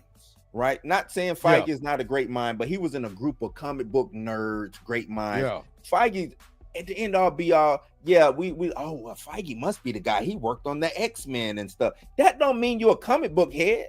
That just means you're in Hollywood working on a comic book movie. These guys that came at the front of Marvel when it was independent, being produced by Paramount? Paramount. I'm sorry, distributed by Paramount. Mm-hmm. Paramount, Universal. Those people came together to give you a good comic book movie straight off the pages. Like, this is what we're doing. Concepts. Josh Whedon came up with the whole Infinity concept. Yeah, it is funny because I was listening to James Gunn talk about how they didn't even know what colors they was going to use. James Gunn being a comic. Now, I will say, James Gunn's a comic fan. He is. James Gunn's a very much comic fan. And he the one was like, this is how you color code them. And then they kept switching it. Yeah. Don't you do that, the Doomer. I will block you from this live. I will block you to the high heaven for that blasphemy that you're saying. Not got exposed. Chillmonger stupid. Yeah.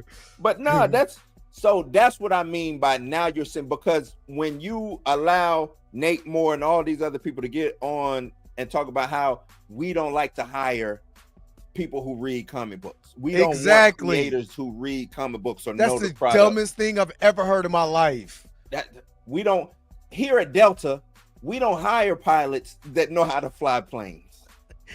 Well, if you could drive a tractor, you in there. But if you could do tractor, you good.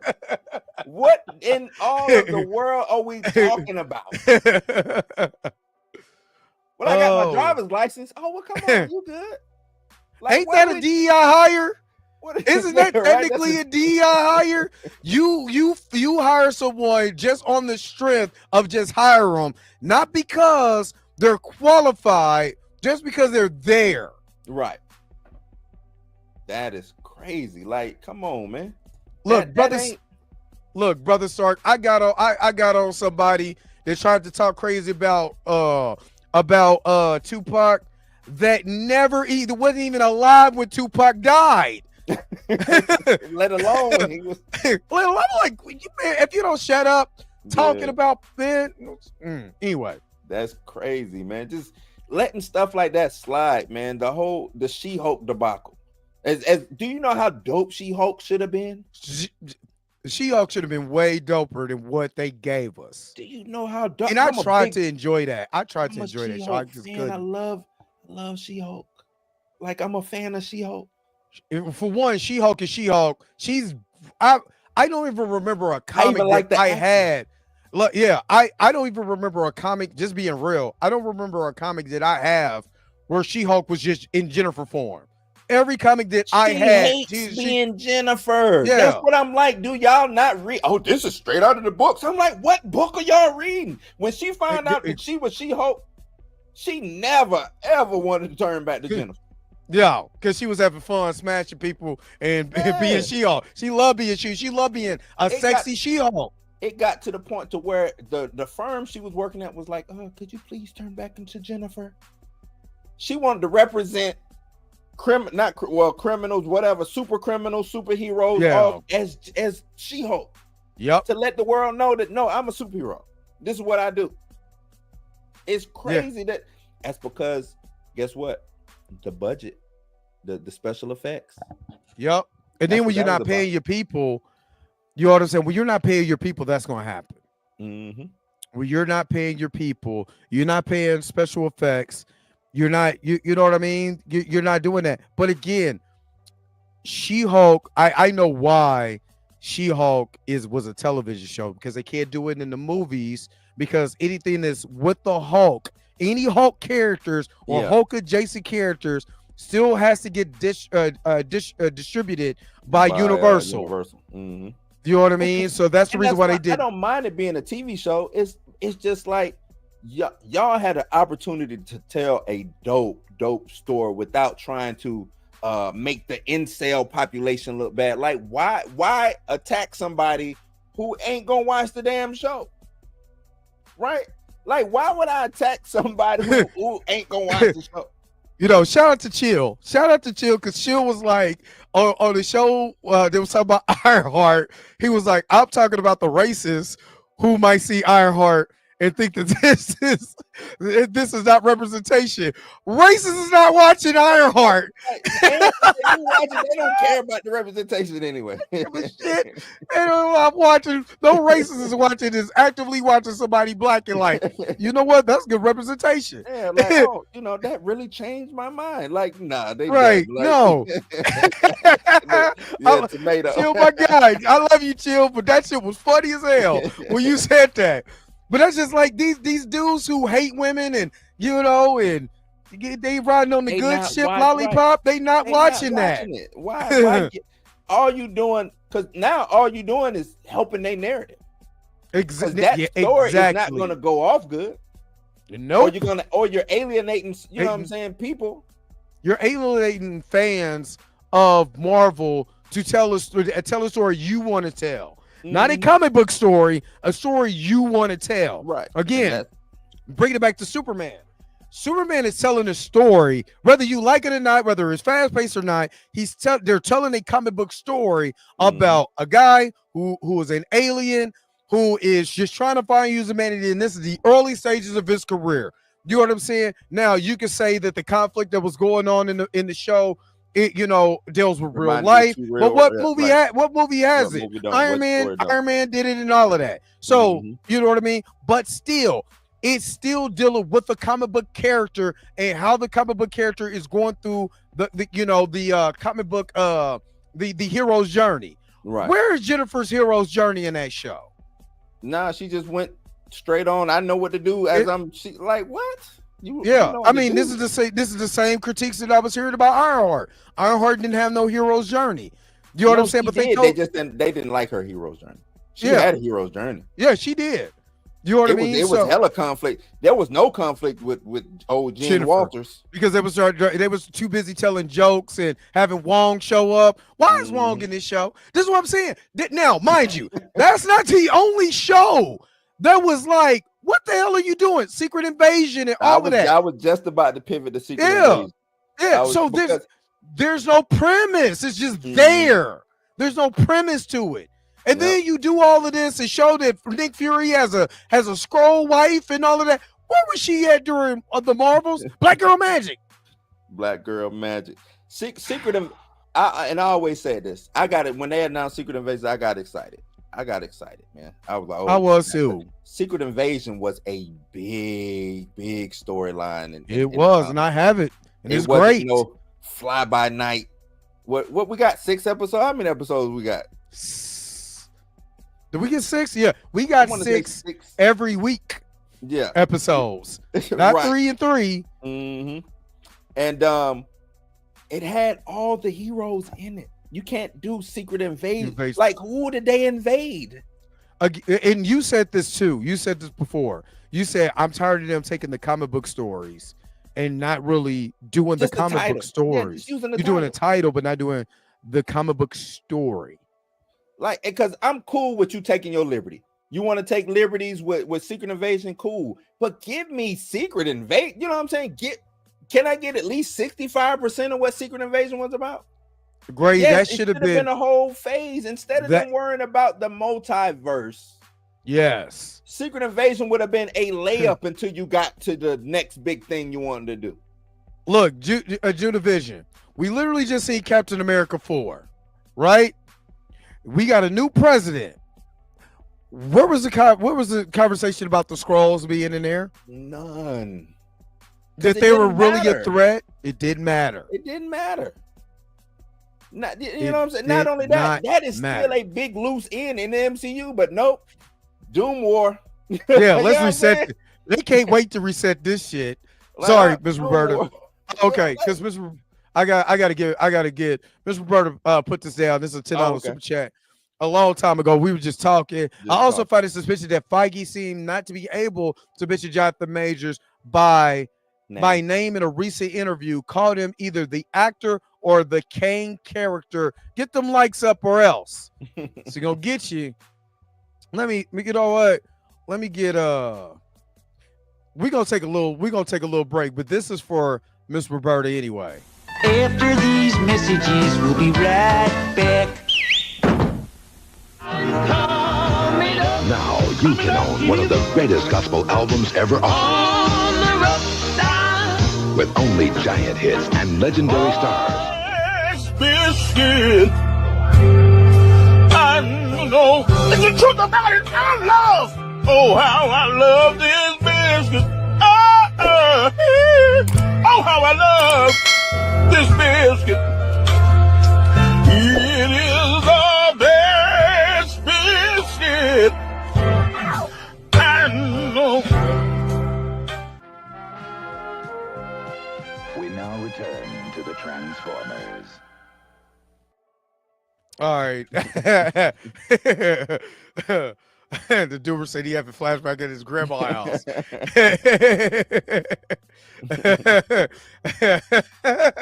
I swear to God, I love playing that just because I remember my grandma had that album.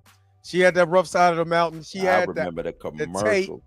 I remember that commercial. And when I tell you she wore that Rough Side of the Mountain tape out, jeez Louise, she wore that. I hated going to my grandma's house. So all she listened to.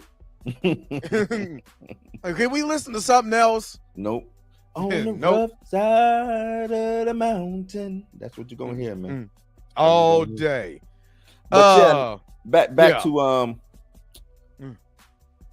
you had secret invasion would have been a late because you coming off of WandaVision. Back it up a little bit. You coming off of Captain Marvel.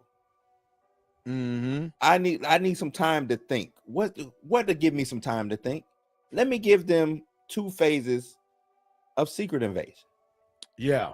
It's already kind of written into the plot of what we've been doing anyway. So just think of Thunderbolts, but they were Skrulls. You know what I mean? Wouldn't that have been a way like the movie? I thought the movie was good, but just think of people leaving the movie theater and at the post-credit scene, instead of the Fantastic Four coming, or the post-credit scene, the mid-credit scene, you see all of them turn into Skrulls. I mean, I think people would have lost their mind. You know what I'm saying? Going into Secret Invasion. But nope. Nope. Like I said, I mean, alley-oop off the rim, just laid. Here you go, man. They lowered the rim was lowered too. So let me ask you this: do you believe that now that, and I've said this, but I want to see what your thoughts is, because James Gunn is running DC now. Do you think now all the stuff we complain about, James is going to put into fruition? Yeah, because James is the crazy thing is maybe Feige need to be there. Jimmy is chronically online, sparsing through what the people want and what they're talking about. Now, not saying he gonna give you everything that you want or whatever, but I feel that he actually takes things into consideration. I remember back in the day, comics used to do that. Hey, we're thinking about prime example. When they killed Robin off, when the Joker killed Robin, they took a vote. They let the fans vote if he should come back or not. No, if they should kill him. No, should kill him or not. That's right. They should kill him. That's right. Which is wild. You know what I'm saying? They let the fans vote. Hey, should we? It's stuff like that keeps people engaged. Feige has not done anything to keep the fan base engaged. It used to be the post-credit scenes, but we know that leads to no effing where. You know what I'm saying? Like, you got to keep us engaged. I think Jimmy Gunn, man, is he's one of them ones. He's a fan himself, so he wants to see these characters do the stuff that he saw them do on the paper. You mute it. Well, that's why I brought up the fact that James brought Jim Lee. Mm-hmm. Yeah, people forget Jim Lee and Tim Lee, Topic 4 who else? Jim Lee, Topic 4 Rob Liefeld, William Altris. Who else? Eric Larson. Eric Larson. All the Image boys, right? The creative Image. Yeah, they were in Marvel first, right? And what I liked about what James did, when I seen all those comic writers and artists and all of that coming, he brought them on the set. He's showing Kevin how it's done right now, and I think he did what Michael Jordan did when he got fired. He took it personally. So now what I'm going to do, I'm gonna do everything. I'm gonna do everything that I seen Kevin didn't do. Mm-hmm. We have Mr. Terrific, one of the smartest people in Marvel. Let me give him his shine. Matter of fact, I'm gonna get the guy from Marvel that was under Fox. They got disrespected. Let me do that. Let me do that. And I'm gonna show Kevin. I'm gonna show Kevin in Marvel something, because I guarantee you, the reason why James don't say shit about Marvel, he already know how Marvel move. I ain't gotta say nothing. I'm gonna show you. So let me go get this guy.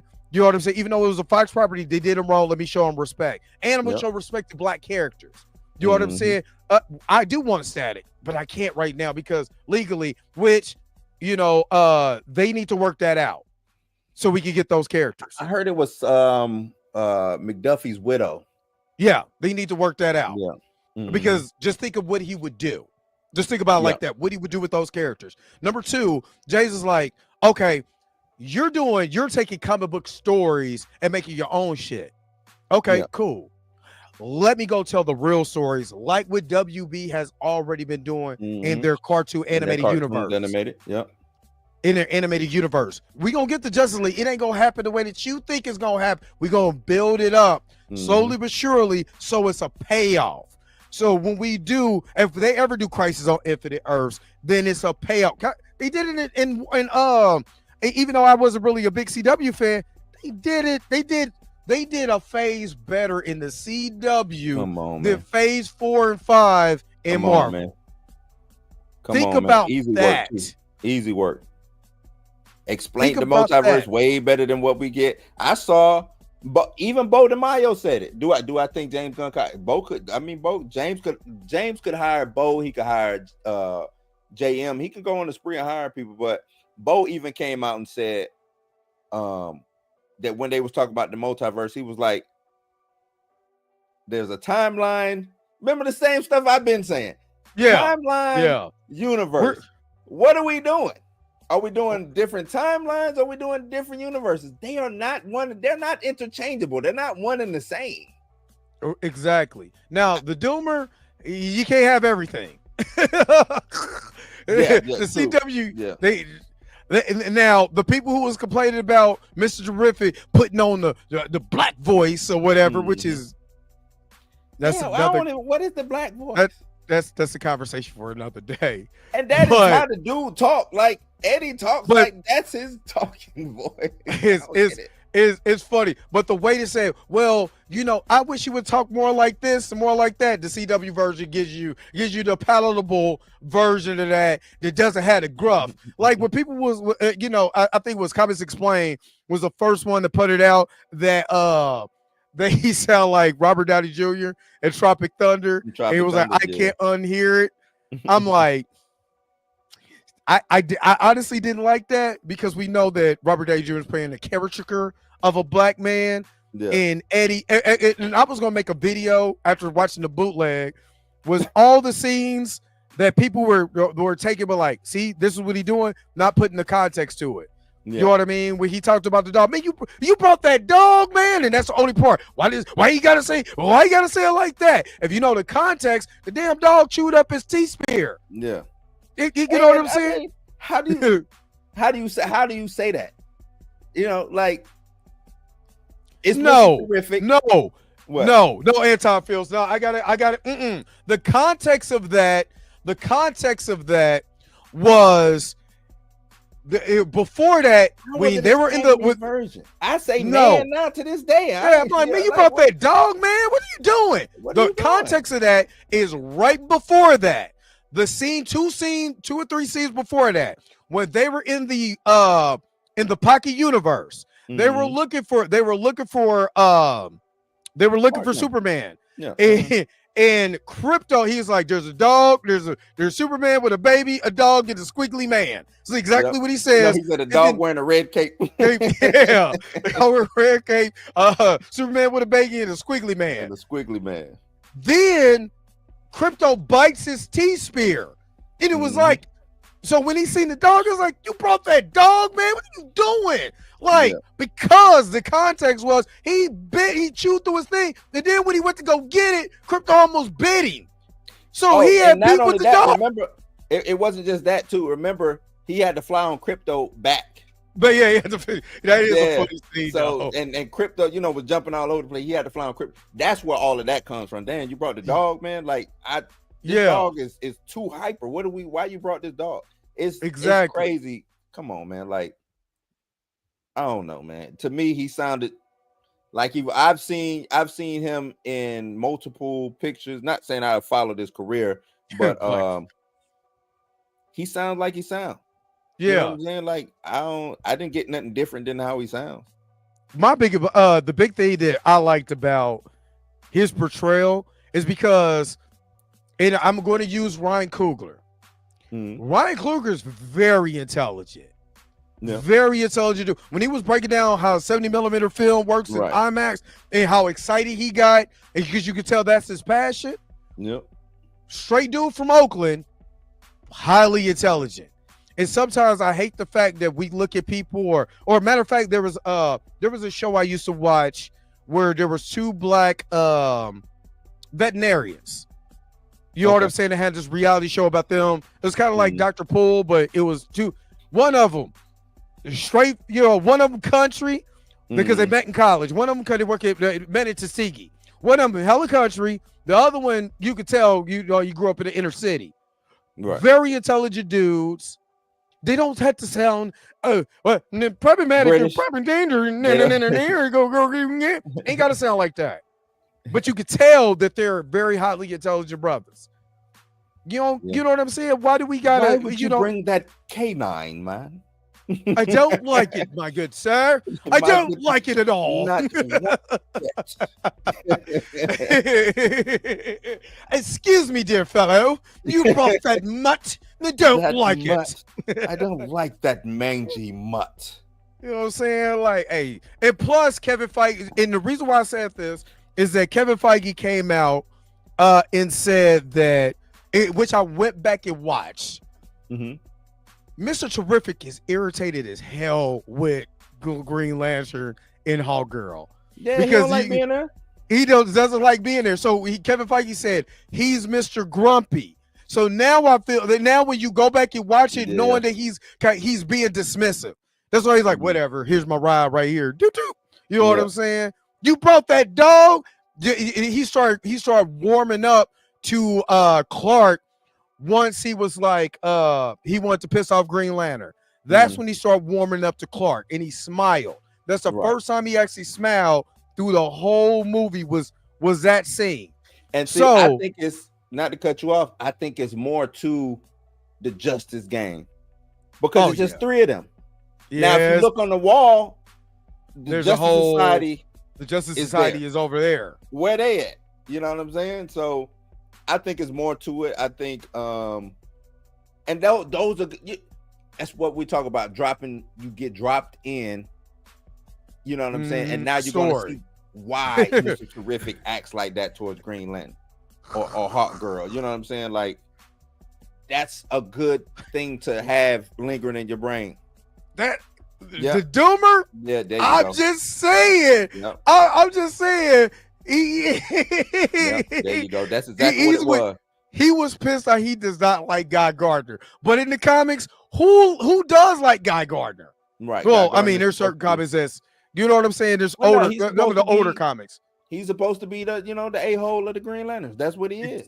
You exactly. So that's why he kind of was like very dismissive. Is real noble though. Yes, he is. Real He's noble. very much. You know what I'm saying? All of them, he is the cop.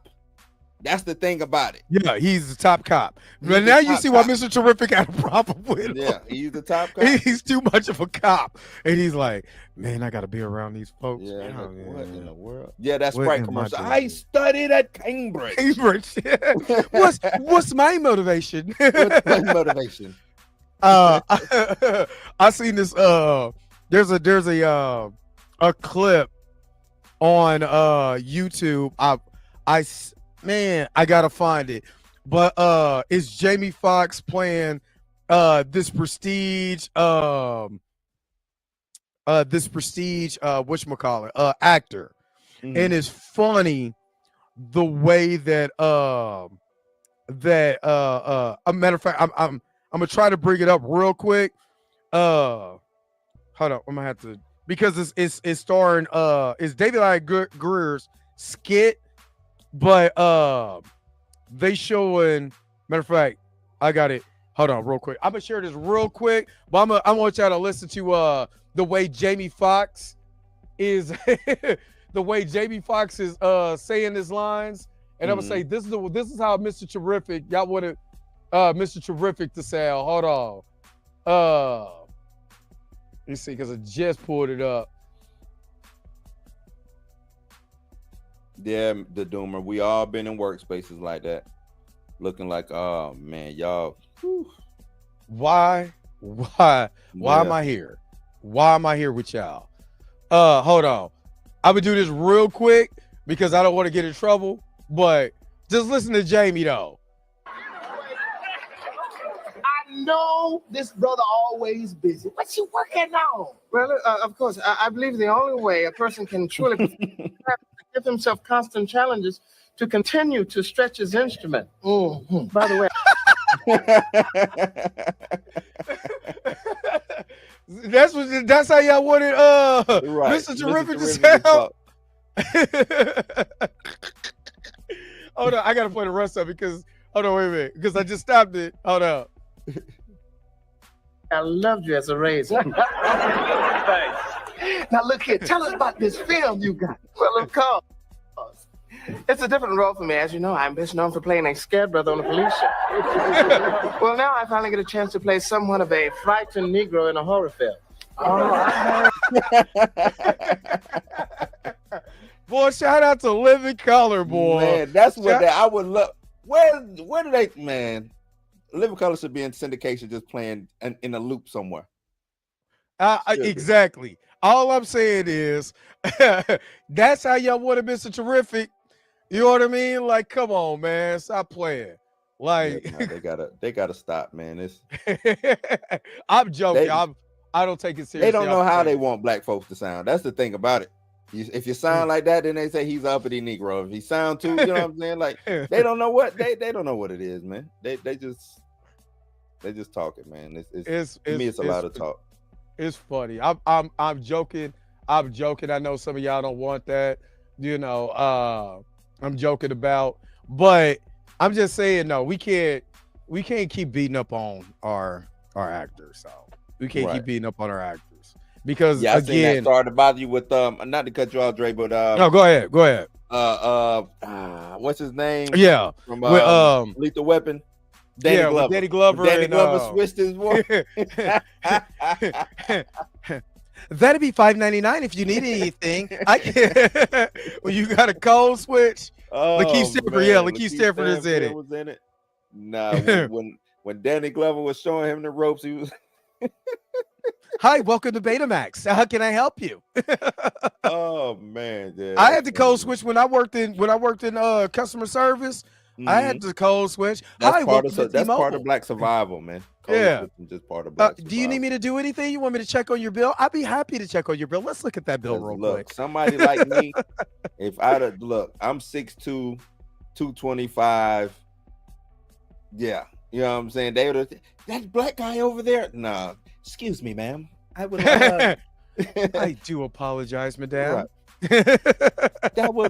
Come on, follow me and I'll show you exactly where it is, ma'am. Are you having a good day? Or here's what. Come on, let's do it. Yeah, all right, let's do it. You have it, man. You got it. But I'm telling you this, man. I'm like refusing to code switch. You know what I'm saying? In my seasoned age, you know what I'm saying? Like, nah, nope. Let me see. At my job, I don't have to code switch. Sometimes I'm not gonna be calling the boss cuz either. Right. No, it's one thing to be professional.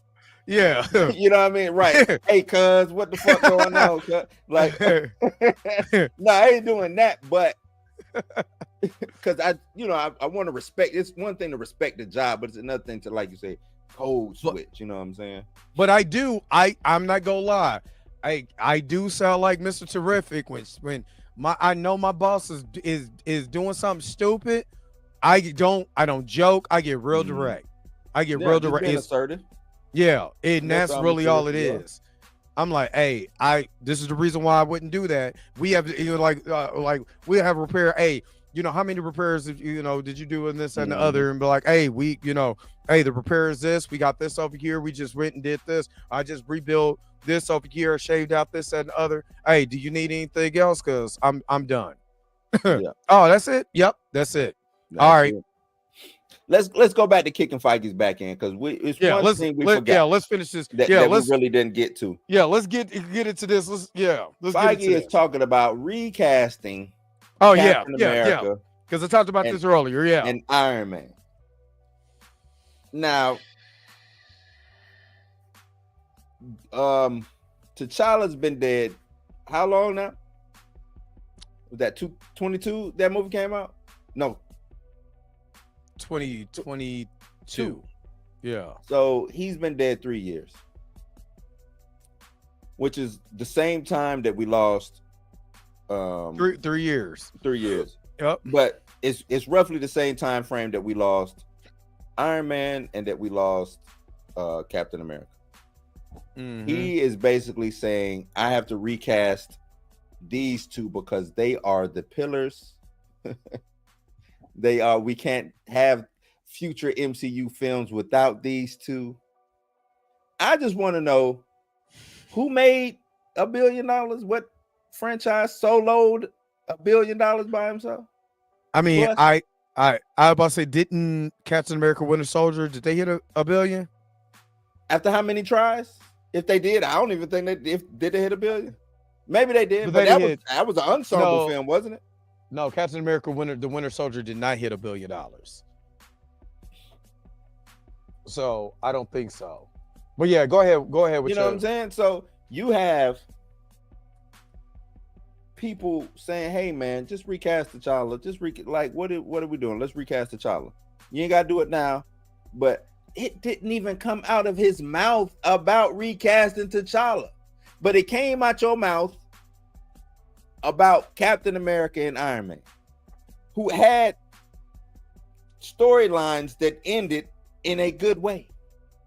T'Challa ain't even get off the runway yet, and y'all, he slammed it to, you know what I'm saying, careened off the runway. And do I need to bring up that article again? Bring it up, man. Bring it up because it's crazy how he can fix his mouth to say something like that, man. This goes back to the whole thing about disrespecting the black IP that they have. I don't want him to get X-Men. I don't want him to touch X-Men. I hate to say it. I don't want X-Men to come out under Feige's watch at all because it's too many black people in the X-Men, or it's too many black people adjacent in the X-Men. You know what I'm saying? I don't want him touching the X-Men at all. I think he's bad for it. Go ahead. Amy Pascal and David Heyman are now searching for a new James Bond, Feige said, referring to the producers of Amazon's MGM's upcoming Bond film. David Cornsweet, the new Superman, he was awesome. That will always be the case. Feige announced that stars who retired their original MCU roles, like Robert Downey Jr. and Chris Evans, have made it difficult to imagine anyone else in their character's shoes, but it isn't an impossible task. What's that read that last part again. I think it's hard for anybody to do that when an actor has done such a great role, he said. How are they going to ever replace Sean Connery as James Bond, right? Right, yo? I ain't ever gonna do that. No, right? Why would they? What? Sean Connery? No. So, and we're not gonna talk about that. But see, you see how you read this little last part. But it isn't an impossible task. Now go up. Right. Yeah. Right here. But it isn't an impossible task.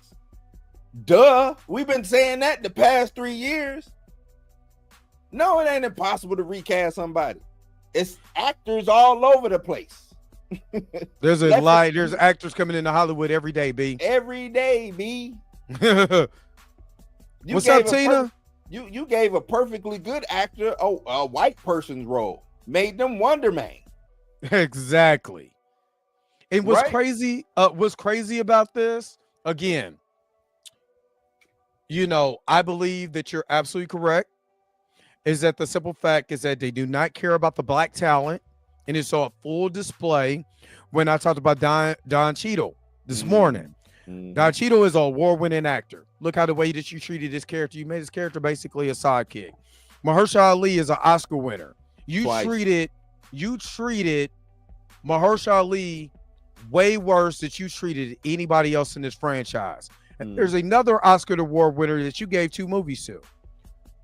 You know what I'm saying? And she was prominent in 2 other adjacent movies. What did you see what I mean? There is, Sam Jackson, one of the greatest actors of our time. Look what you did to him in Civil War. Look what you did to Chadwick Boseman. You use the man's death as a plot device in your movie. That is nasty. That's nasty work. That's nasty work. You finally paid Falcon. You finally paid Anthony Mackie. Oh, Anthony Mackie. Finally gave him a raise, and then didn't do anything to help him in this movie. Nope. One of the worst scripts possible. Yeah, Tiana Paris is stuck in a whole nother universe, who was a highlight of WandaVision, but Agatha got a spinoff. You see what I mean? Like, there's nasty work. Why the hell would Agatha get the bad guy who we solidified as the bad guy, trapped him, you know what I'm saying, judged them, juried, executioned on, but let's give her a spinoff? Exactly. When we got Monica Rambeau right here, who is a known hero, who we got story and all. The crazy thing is, the sidekick, who is not even a sidekick, Agatha is a nanny in the comics. She has, before that movie, I don't know how she did in the comics since then, but before that, she was on a total of 5 panels total. Throughout the history of Marvel, 5 panels. That's what I'm saying. She's just a nanny. She was Fantastic Four's nanny. She watched Franklin what's Richards. His name? Franklin. Franklin Richards. You know what I mean? That's what she was. Now all of a sudden she got a whole spinoff. That's because of that damn song. Y'all like the song? we gonna make a whole show about her. But the person that is a superhero that you were setting up at the end of WandaVision got nothing. Come on, man. Come on, man. Just saying. You know who I'm paying attention to, man? Give me Tiana. And did you see when she tried on that costume doing that video? What? I know that video got over the. I'm pretty sure I watched it about 8 times. Millions of views. Come on, man. But we can't even get Frank. You know what I'm saying? Justice for Frank. We need Frank, baby. What is going on? Salute to Frank, man. But but at the end of the day, you got Monica Rambeau. She's got, I mean, who hasn't she crossed paths with? It's storyline just waiting to be written for her. You know what I'm saying? I mean, that's why I said y'all hoping for Blue Marvel. Y'all not getting Blue Marvel. Y'all not they can't getting even Blue get Marvel. Monica Rambeau right. You think they're gonna bring Blue Marvel? Not getting you. They have a whole team not getting it. Mm-hmm. Right, D Sizzle. Where is Frank? We need Frank, baby. Where is he at? Freaking beans. I think I deleted that video. I think I deleted it. Nah, man, we ain't on that no more, man. We ain't no. I think I deleted salute, that, salute to the homie. Salute to the ref. Salute to the ref, man. Salute to the ref. We ain't on for that. sure. But yeah, nah. But you know what though, Doomer? That's why I like James Gunn and what he did with Superman. Jesus. The way that he portrayed and like, oh, Superman's so weak. Superman was. It's explained in the movie though. You don't want the reason why the flack that Superman get. Oh, he's this god, too uber powerful being. You don't want that with Superman. What stories can you tell where Superman can just do everything? And you know what I'm saying? We've already seen that. Superman 1, man flies and turns the whole world backwards to save cool. You know how good that snapper got to be for you to change. Somebody called him Super Simp. Which is, you know what? But the crazy thing is, and ain't nothing wrong with that. But even that Superman 1, yeah, we talked about it. Yeah, the strongest. You know what I'm saying? Even in the movie, it's said that that his clone was actually stronger than him. Mm-hmm. That's why he was getting. But it's funny. Superman and Man of Steel was literally going against 3 Kryptonians, getting his ass handed to him. Nobody never said that he was weak. Right. But then he fights literally himself, a clone of himself that's stronger than him. Man, that Superman weak as hell. He's fighting himself. Yeah, and he wasn't even Man of Steel, Superman. The Kryptonians he was fighting didn't even have the full power of the sun because they still had their suits on. Yep. Until Zod took his suit off. Once Zod took that suit off, Superman couldn't handle Zod at all. Nope. At all. Was getting beat. You know what I mean? But getting beat so much he had to kill Zod. That's why he had to kill him. Yep. Superman did was to, have somebody fall in a black hole, but he'd be all right. He'd be in another dimension soon.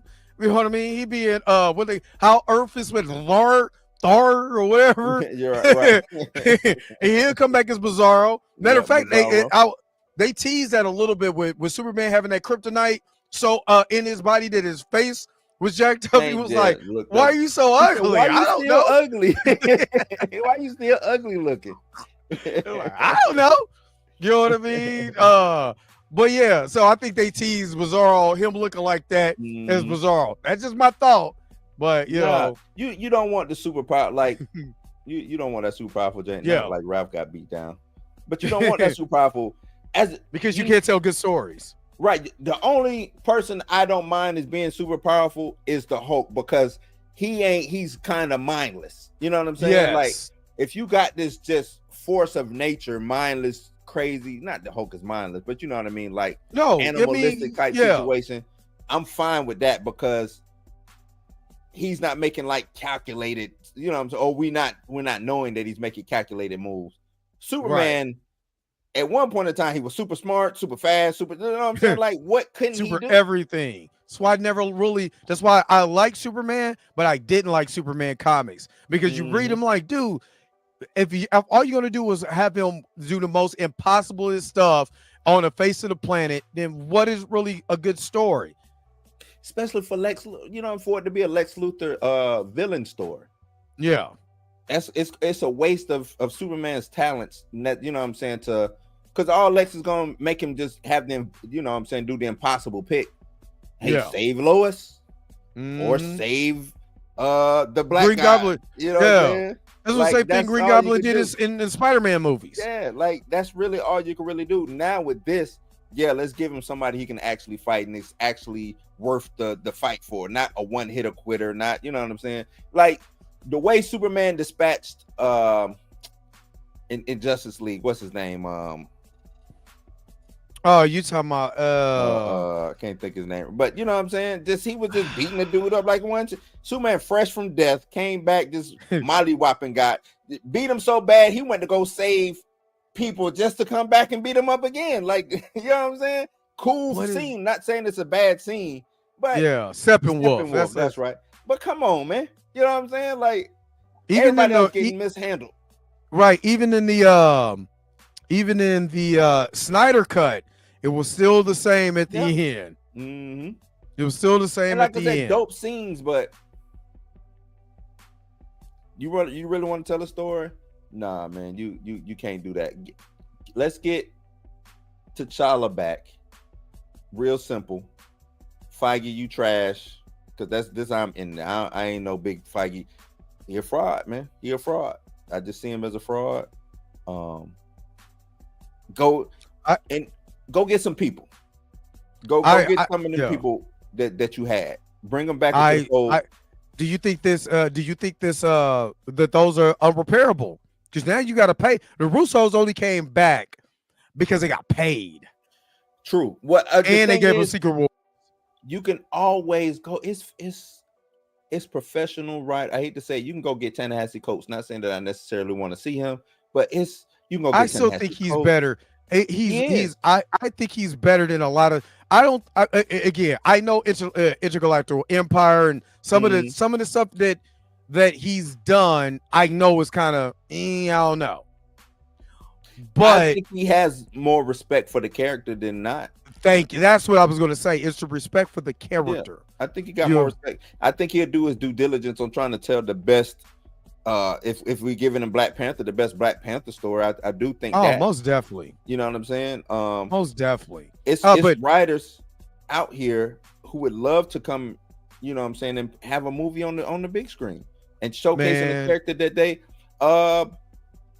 Jed McKay. What's my man who did Thor? Jason Aaron. Aaron's. You know what I'm saying? Like, but look, check this out. Soon as Ta-Nehisi Coates get on set, Nate Moore is gonna be like, "What are you doing here? You're gonna be speaking your black stuff. We don't need that in our movie. We don't need all of the black stuff in our movie. Go get, you know what? Tell the story we want to tell. Go get Robert Kirkland, who does Invincible. You know what I'm saying? Like, it's Robert Kirkland is out dope. Here. Yeah, Robert Kirkland is dope. He would never work for Marvel though. I don't think. Because I won't say he won't never. Unless they just drop a brick truck to him, I think the creator and the comic book fan in him would love a lot of these independent comic book. Yeah. Only reason why they went independent is because they had to go independent, right? Or they just had, some of them have had bad dealings with Marvel, prior. But they would think of somebody who wrote Wolverine for a long time. I'm pretty sure they would love to. I mean, not Claremont, but not John Burns, because that was he was the artist. But I get what you're saying. You know what I'm saying? Hell, even the art. Get some of these artists who've been designing. They know the story too. Okay, so would you do this? Would you bring in a comic book writer as part of the team to design the script? Because you gotta have a movie script writer. Right. Not every comic book. I'm not looking for Christopher Priest to write a movie script. No. But, I'm not saying. But being a part of the developmental process with the writer. So you get 3 writers. Let's say you got 3 writers. You got 2 Hollywood script writers, and you got a comic book writer. And you say, okay, we want to collab. No egos, no nothing, but we want the best for the script, but we want to represent the character the best way possible. Yeah, that's what. Or it's like when they do like military movies, they go get a guy on, you know what I'm saying? Oh yeah, absolutely. In the military, hey, this is how we do certain call signs. This is the drill that we do stuff. So it seems realistic. So you know what I'm saying, portrays a more realistic version of it's. Because I'm gonna tell you this: when I watch a military movie, that's the first thing that really catches my eye. To make sure it's accurate. Right, the accuracy in it. And I know it's gonna be certain things, you know, leeways and stuff, but I look at the uniforms, I'm like, who the hell, what uniform is that? Because that ain't right. You know, I look at all of that stuff. Hold on, wait a minute. Let me ask you. Did my man Tyrese do a good job in the Transformer movies being military? He didn't do a bad job. Okay. Tell you the truth. All right. I just want to make for sure. They're out in the thing is being out in the field, like you can damn near do anything out. You know what I'm saying? Like we at war. You worrying about how my uniform work? I ain't wearing no shirt. You lucky ain't out here. My drawers are so damn hot while I'm out here shooting this gun. You know what I'm saying? So that's a different story. But like Top Gun was, and I, you know, as a kid, I never really noticed. But I'm in the Navy. I'm in the military. And not only that, I'm on a carrier. Yeah. You watch Top Gun, you be like, no.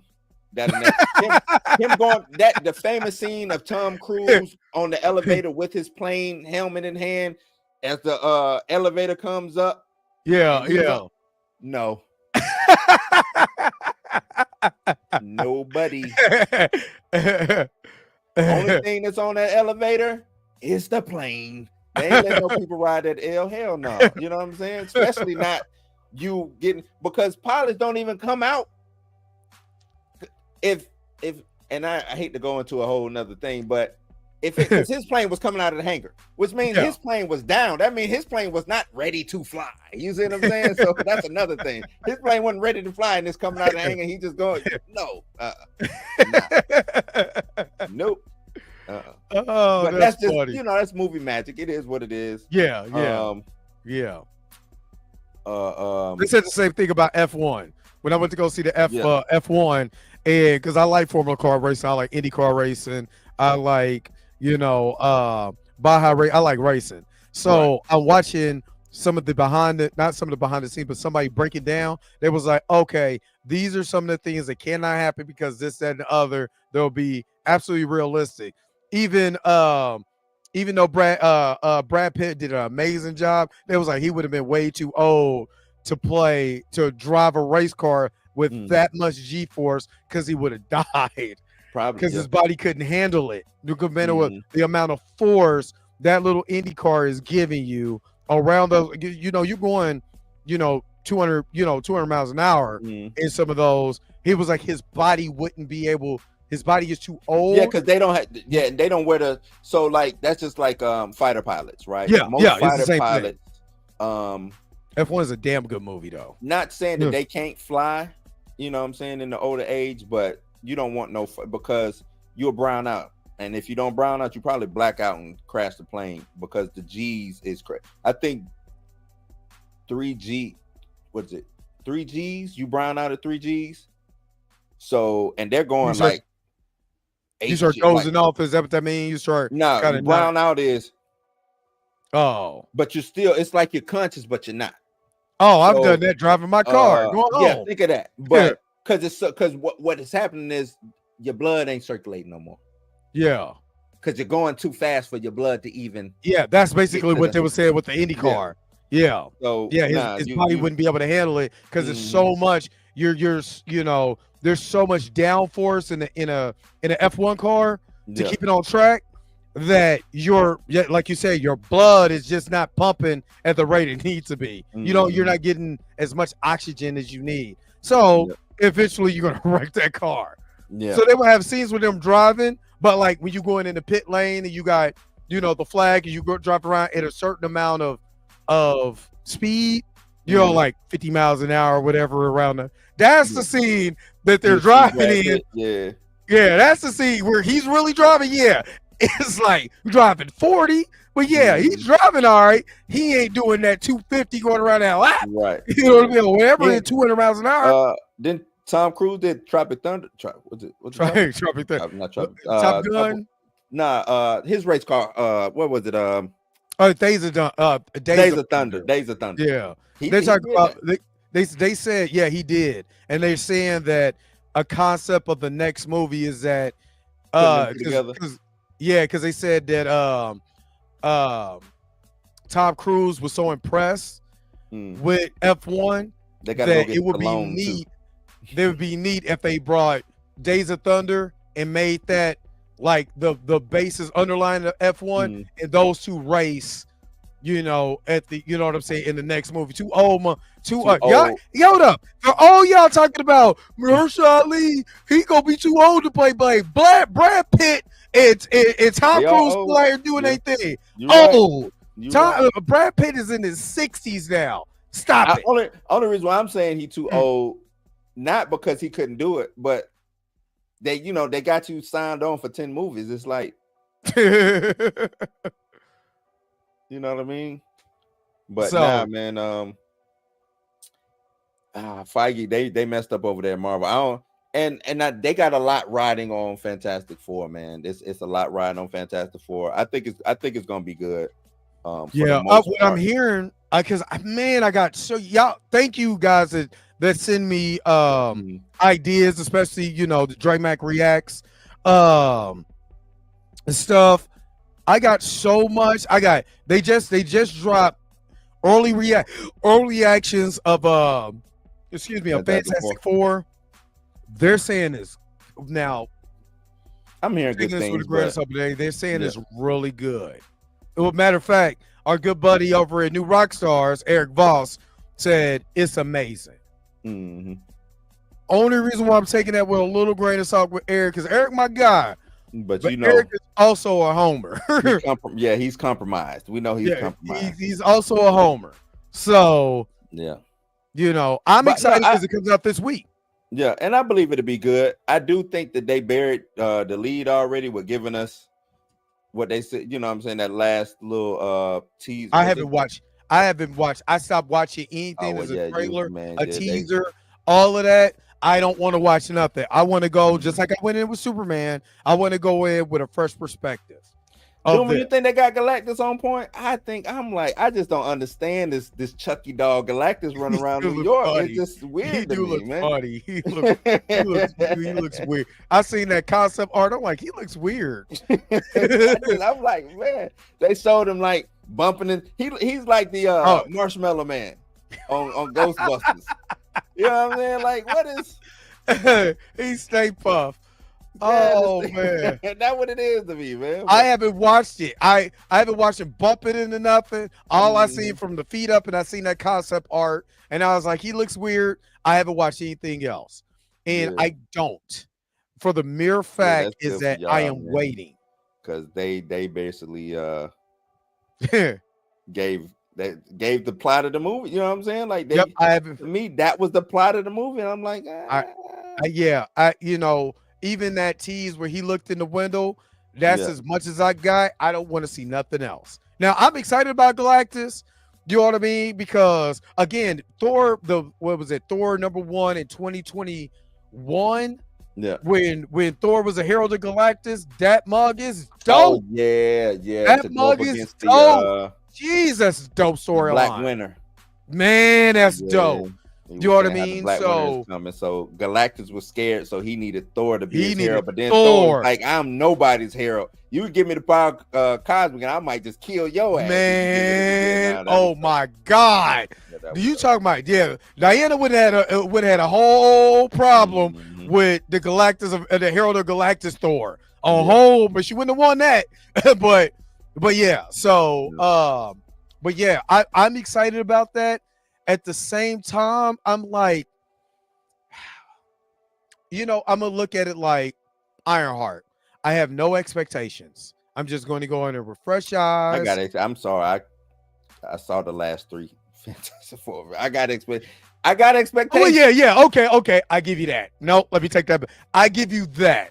I give you that because reinforcing was trash. Right. And the last okay. Reason I got expectations because they changed so much stuff. This is a different universe. Yeah, we got a female Silver Surfer.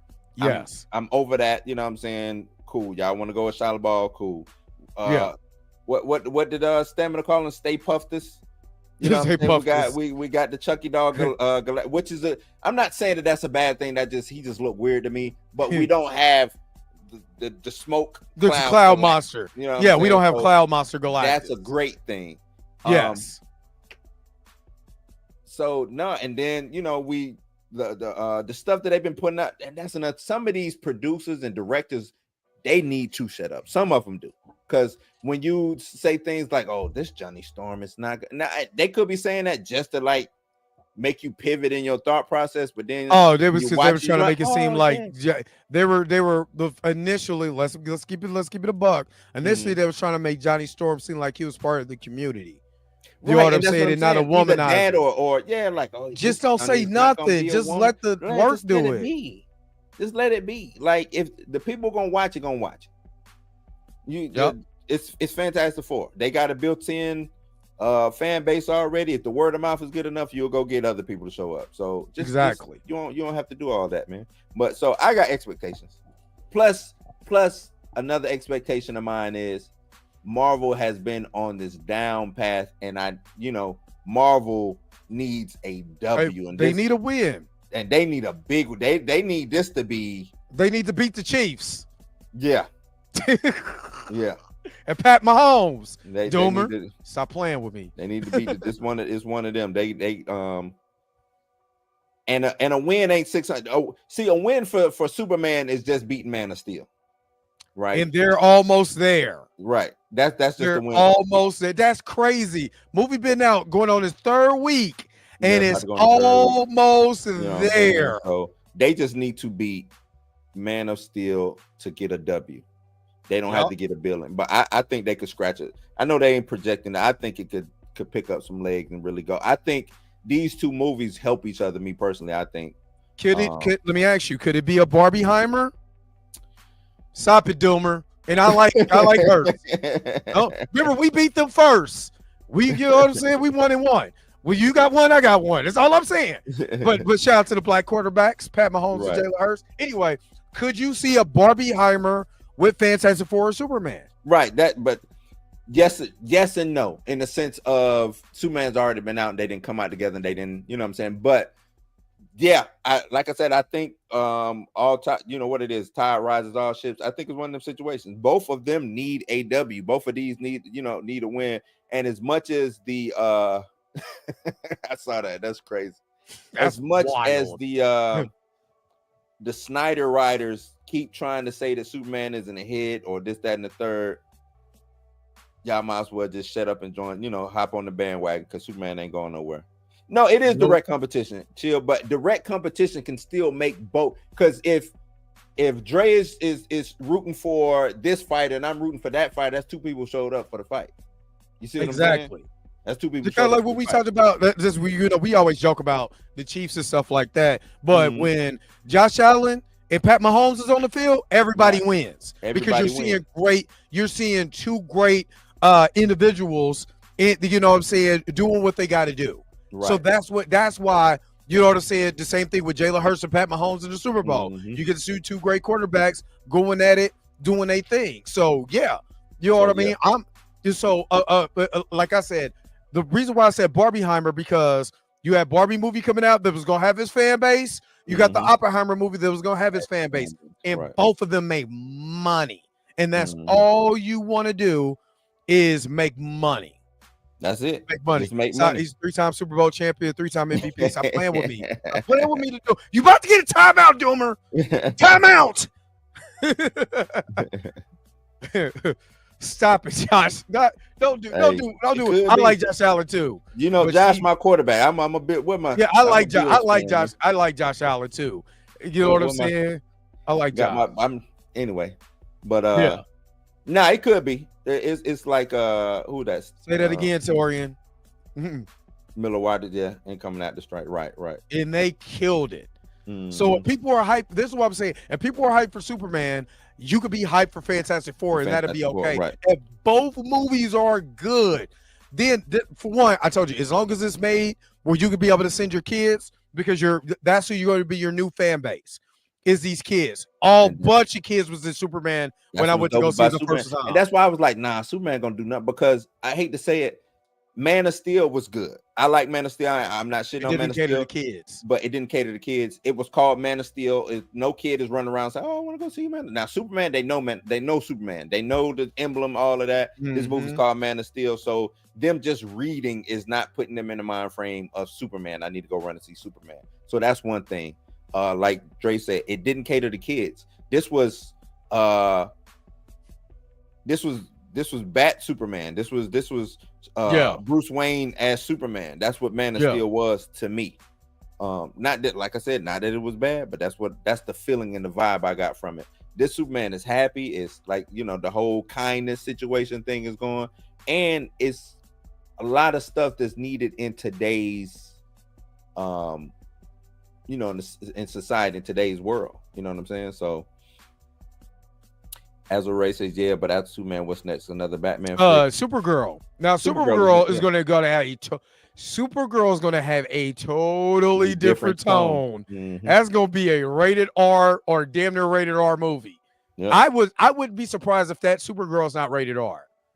And I don't think they want to. That's another thing. I don't think they want to take that color scheme, the Superman, the red, yellow, blue color scheme, and make it rated R, because you see a PG-13 though. They got to make it. It's going to be Harley Quinn-esque as far as because Supergirl Woman of Tomorrow starts off with a murder. So right, no, I could see them leaning heavy into, but I don't think he'll go R. I think Gunn knows exactly how to get the emotion that he needs to get. The same R-rated emotion, he can get that in PG. In PG-13. Yeah, he can get that out of that. So and make her the badass that she is in the comics. Right. Because that girl does not play games. Right. So if you got her as badass as okay, if you're just a girl, no matter what color you are, you see a badass girl on film that's not a Mary Sue, and she's not what these grifters call her, girl boss. No, this old girl, she's being the Superman. She's being Man of Steel Superman. Yeah, kicking ass and taking names and not being the 1980. What was that? 1987 Supergirl. No, I'm good with. Was that 87 or 83? No, that's 87. Was it 87? It was 87 because it was right after Superman 3, but before Superman. No, it was right after. Yeah, right after Superman. I thought it was after Superman 4. It's after Superman 4. Yeah. But you might be right, because I went to the movie to see Superman 4. So yeah. So you said it was 84 with Supergirl. So was it after? Well, it was 84. 3? So it was before Superman 4. It was after Superman 3, before Superman 4. Then. Superman 4. Yeah. Okay. Yeah. But it can't be that. It can't be that. That's all I'm saying. It can't be that. So you got to have, again, you want to elevate characters. You know what I mean? That's what you do. You make this girl badass, fun, not a Mary Sue or no shit like that. You just make her what she is in the comics. If you make her what's in the comics, oh my God, you're gonna have a whole load of girl. Now you're getting the woman base that's gonna have that fan base, right? And they're gonna be like, oh, because I think this is a dope way to do it too. I'm piggybacking off of Superman, because he said Superman will be a part of this Supergirl film, so it'd be kind of like, remember we got Iron Man and we got Iron Man 2 before we got any other. Yep, any of the Avengers movies. Yeah, Avengers movies. So it's kind of, to me, he knows what the Marvel blueprint is, right? He's doing it, and he's doing it. I think he's gonna take full advantage of what that blueprint is and do it better. Well, let me not say do it better, but replicate it to where it works over here for DC. So you're saying Superman, Supergirl, Paul, we're not doing Batman, Brave and the Bold just yet. We do a couple other projects, because I technically believe that Creature Commando is set actually in the future. That's why Rick Flag's hair is gray in Creature Commandos. because there's a whole other threat going on. So I think it's sometime in the future, not set at the same timeline as Superman, the Superman movie. Right. So and what is she, the queen of Baravia or not Baravia, Baravia or whatever the hammer it wasn't Baravia was from? No, Yeah. it was something else. It was something else. Yeah, it was a different country because it was a European country. It was a European I'm country. saying it was it wasn't Baravia. I thought it was the same one as in Superman. No, I don't think it's Baravia. I think it was a whole totally. Hold on, I'll tell you in 1 second.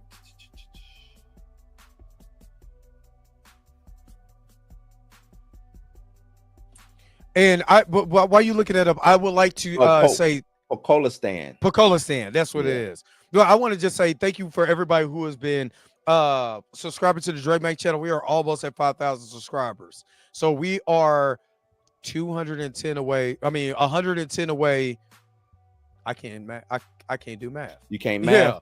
I can't math. Yeah, I can't math right now. 210 away. 210 away for 5,000 subscribers. So thank you for all you new subscribers. I really appreciate it. Yeah, really appreciate it. Just wanted to say that real quick. Look them up, get them likes up. If you're on my side of things on YouTube, get them likes up, please. So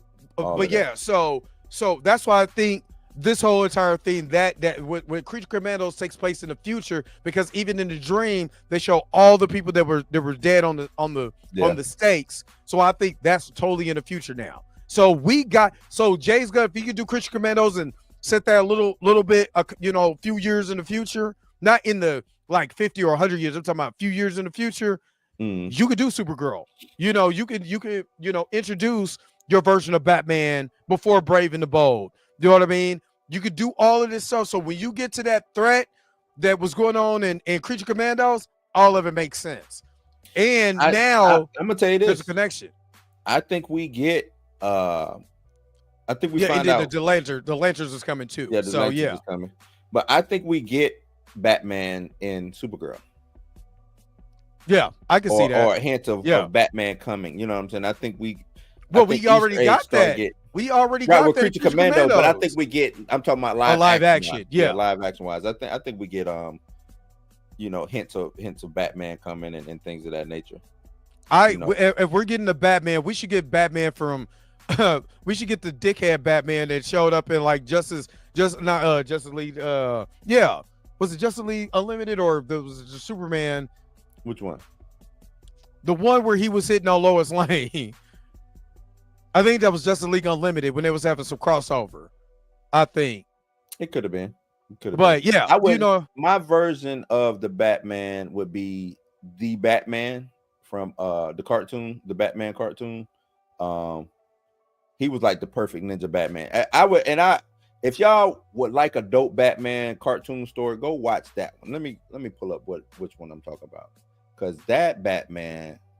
Like the final season they brought Superman in, that was dope. Like Superman, the animated series, But I need a Batman who is a ninja, who is also, somebody who could pass for Bruce Wayne. That's why I like Ben Affleck, because he looks like he could be a real life Bruce Wayne. Oh, you know what I'm saying? So that's the only reason why I did like the Batman's whatchamacallit version of the Batman, because it's Bruce Wayne. Who shit. You talking about Henry Cavill? Who you talking about? No, Robert Pattinson's. Oh, Robert, yeah. Yeah, I don't like his Bruce Wayne at all. He doesn't strike me as a Bruce Wayne. He strikes me as a scarecrow, not Bruce Wayne. Not a scarecrow. His Batman is dope. I just don't like the Bruce. Oh, okay, I see what you're talking about. This Batman was that. Yeah. Go watch this Batman. Y'all, I think y'all are like this, and it ran for a couple. I think it did like 3 or 4 seasons too. So it's good material on there, man. And this one got the the Black Joker. That's what I call That it. one does have the with the Jamaican braids. Yeah. That is dope though. That's dope. They did have the Black Joker. They thought they was slick with that one. That's why I always said Batman the animated series, when you have Lex Luthor, I'm sorry, he looked black. They had him just a little too tan. His Joker was that. Yeah, that Joker was wild in that mug. He had the Jamaican braids, he had the Jamaican hair, all of that. Hey, look, Jamaican. Hey, but he didn't speak. He didn't talk Jamaican. He just had to. He had locks. He just had the locks. Let me see if I can find what he looked like, man. Yeah, Cape Crusader on Prime. Yeah, there's a lot of the Batman from Batman versus the Teenage Mutant Ninja Turtles is dope. That's a dope Batman. Joker farting. What now? You want to come over here and mess with the Batman? Hey, he has skill. This Joker on this one. That mug is dope though. He could fight. Yeah, that Joker was wild though. Yeah,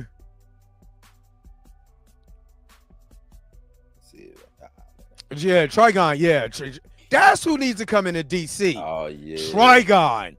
I know everybody kind of want or Brainiac or Trigon, but I would love to see Trigon in full. Yeah, Jamaican. He ain't got no shoes on.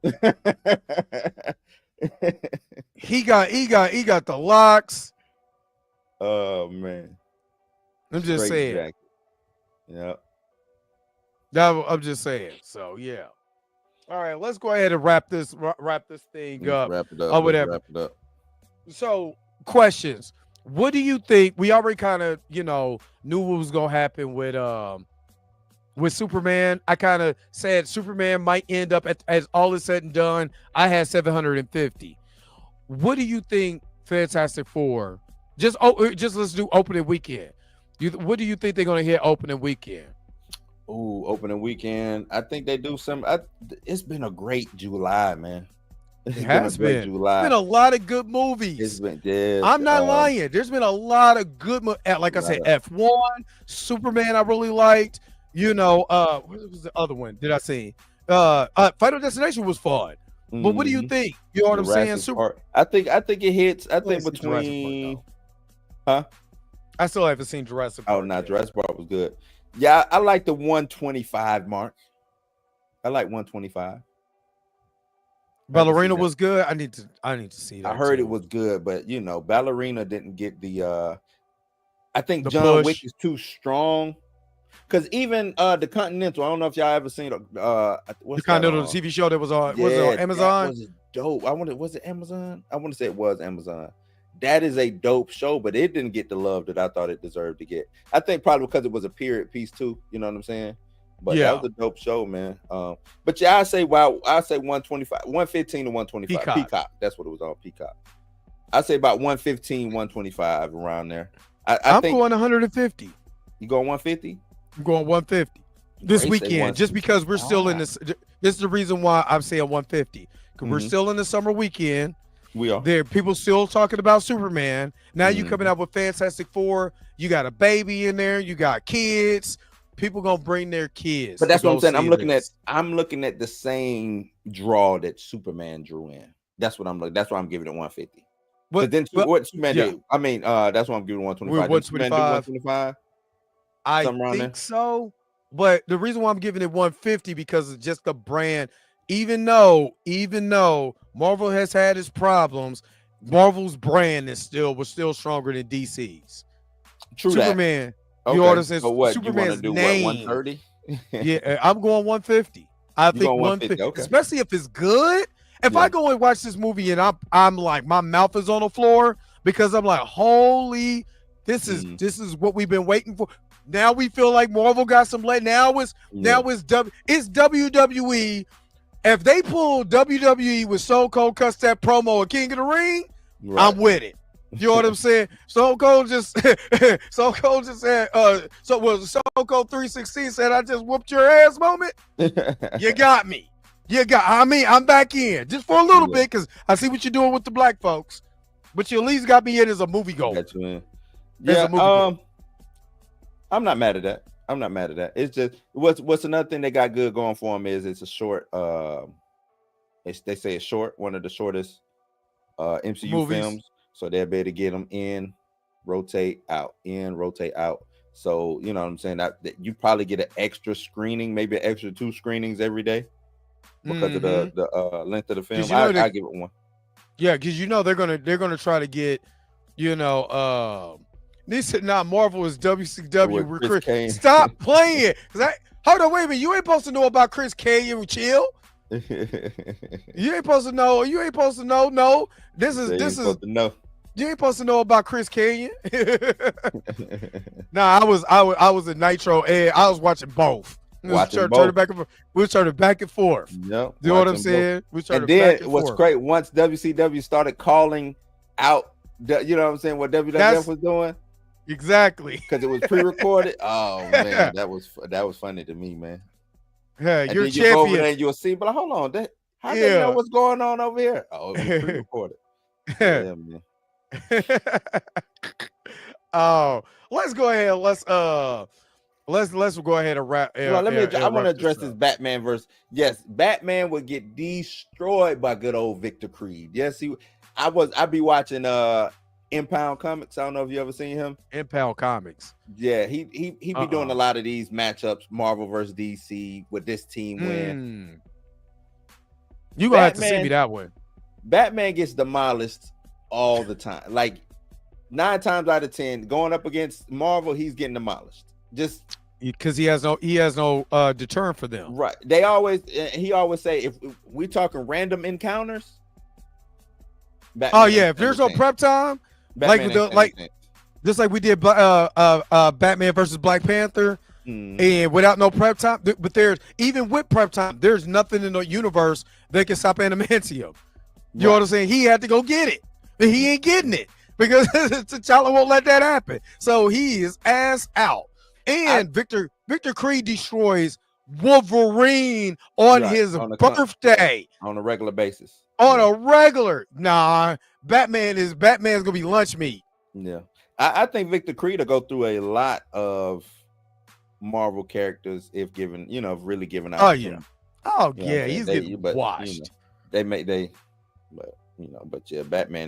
They had he did one where they were saying that Nightwing would beat Spidey. That would never happen. And he didn't even really want to go through it. He was like, what? It would never happen. Nightwing? Even Screw Attack did Batman versus Spider-Man. And guess who won? Is all I'm saying. Come on, man. It's crazy. Yeah, exactly, Dr. Carpy, man. Sabretooth is a whole other animal. Mm-hmm. A whole other animal. Yeah. Good luck with that. Good luck, bats. Old Batsy. Yeah, good luck. So yeah. But anyway, man, I just wanted let's go ahead and wrap this up. But so you're looking at 125. I'm looking at 150 for Fan 64. Let me ask you one more question. What if it comes out and just it's true? What if it I'm gonna be so hurt. What if it barely cracks 100? 95, 85, 95. If it's not good, I ain't gonna lie, I'm gonna be hurt. Yeah. I'm gonna be hurt. That'll be crazy if it's what if it's good? Like Thunderbolts was good. Yeah, Thunderbolts was good, but the movie just did not. It's not superhero fatigue. It's Marvel fatigue. Yeah. And I'm like, But it is Fantastic Four. And Fantastic Four, like Black Panther, like Spider-Man, like like the X-Men is legacy. And as much as we complain about, I love those the 2005 Fantastic Four movies. They're silly, they're goofy, and I like it. Yeah. So if I like those, I think, or if I went to go see those, especially Rise of the Silver Surfer, then there's no reason for me not to see this. So with a real Galactus. So yeah. Somebody said Batman held his own against Predator. That was just bad writing, though. Batman should have got murked off by the Predator. But if Danny Glover and Arnold Schwarzenegger can survive the Predator, why can't Batman? Yeah, I guess. Yeah. So You're right. You're right. I'm just saying. I mean, my man Daddy Glover was too old for this shit at 40. Yeah, I'm too old. So I'm just saying. Riggs. I was waiting on him to say, Riggs, where you at, Riggs? Talk to me, Riggs. But yeah, you said you had one more question. What was the other question? My bad. Hell, I forgot. I forgot. Okay, no. What is your prediction as far as this movie? Or do you think it's going to be good? Or are you looking at mid? What is your prediction? Everything we know right now from the trailers and all of that, what are you looking at this movie? Honestly, I think it's gonna be mid. I don't think it's gonna be the best. I think, but it might be a good thing that it's mid because it's might be a simple plot. Let's get to it, tell the story, and get up out of there. You know what I'm saying? So it might be mid in plot, but be great in movie. If you get what I'm saying. Post credit scenes, secret characters. What do you think? Most of it, like they gotta go with this. This got to be the one. This got to branch into, because think about it, we're not getting nothing from Marvel until this next Avengers movie. So this got to tell the tale to get us to the Avengers movie. Yeah, but I don't know. Knowing Kevin, what we just learned from Kevin Feige, you don't give two damns about connecting anything no more. You doing homework, he don't care, right? You know what I'm saying? But he don't give a shit. We gotta connect. We gotta get to Avengers, Doom War. And in order to do that, you got to, it's got to be some type of bridge, some type of storytelling to get us there. So yeah, I'm looking forward to even Thunderbolts had a post-credit scene, you know what I'm saying? But I don't know. I thought they moved Brand New Day back. I would never do a movie reaction to Fan 4 Sick. Ever. That was a hard watch, man. I would rather watch paint dry. And you know what? I was excited about Michael B. Jordan being in that movie for some reason. I wasn't. I was like, why is Michael B. Jordan in that movie? And I went to see it. I came back to work and they said, man, how was it? That movie. So what I need to go where? What work I need to do? I ain't even want to talk about the movie. As soon as I seen Doom, I was like, I'm out. I'm out. And I watched that movie. I'm like, this is horrible. It's boring, horrible, and lifeless. I'm okay. But you know what's not okay? Yo, the sign is real simple, B. It says wrap it up. Wrap that up, B. Us got to get out of here. Gotta go. Blue, what do you got coming up? Just blues news, man. Changing the name of the show on Thursday. I might move the show to Fridays too, but changing the name of the show on Thursdays to Blues. What I called it? Blues House Party. I forgot what I was called. Blues House Party, man, and just trying to make it a little bit more fun, a little bit more inclusive. So all y'all who are on here, come check me out on Thursdays, 8:00, man. Trying to have fun, throw it like a party, like you come into the crib, kicking it, you know what I'm saying? Try to have maybe some music, things of that nature, man. I'm looking to try to get a guest. My homegirl's, actually my homeboy's wife worked on Ironheart. She was a makeup artist on there. Yeah, and I'm trying to get her on the show just to talk, you know what I'm saying? So she does a lot of Marvel. She worked on Agatha. She worked on for sure. I think she's worked on all Marvel shows as a makeup artist, and you know what I'm saying, things of that nature. So trying to get her on the show. That's what's up. What's up. So it's gonna be called Blues House Party. So make sure you guys are if you're not subscribed, and all my new subscribers not subscribed, make sure that you're checking out Blues House Live. You know what I mean? And make sure that you like, share, and subscribe. Make sure you like, share, subscribe to Cinematic Nightmares Podcast with Mika G. Even though she wasn't here, she was doing her thing. Shout out to Mika, though. Mika since she's not here, I wasn't going to do it, but I wanted to put, I might make Mika a super chat, y'all. You want me to do Mika as a super chat? Mika might become a super chat, y'all. I don't know. I told her, no, you better not do that. We had a good time Saturday night, man. We went to a little get together and everything. For real, chill. I was about to cuss. You see Actually, Chill's comment? my favorite Riri crime was the greenhouse. I'm glad that was brought up. I'm glad that was. Shout out to Blur Without Fear. I still try to get I tried to get in contact with Ernie though to try to get him on the show. So Ernie too big for you, man.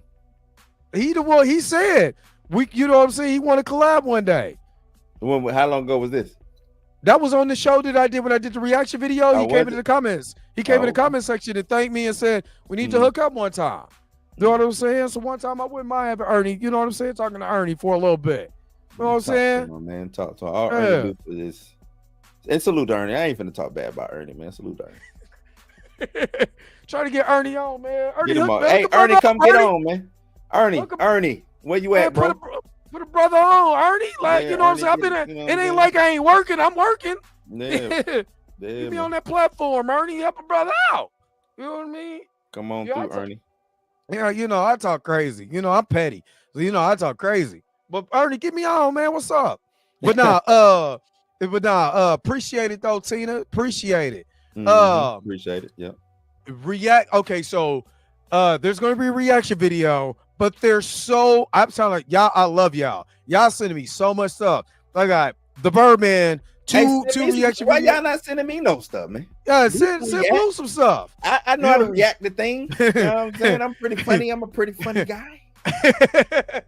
I got Birdman got 2 reactions people want me to do.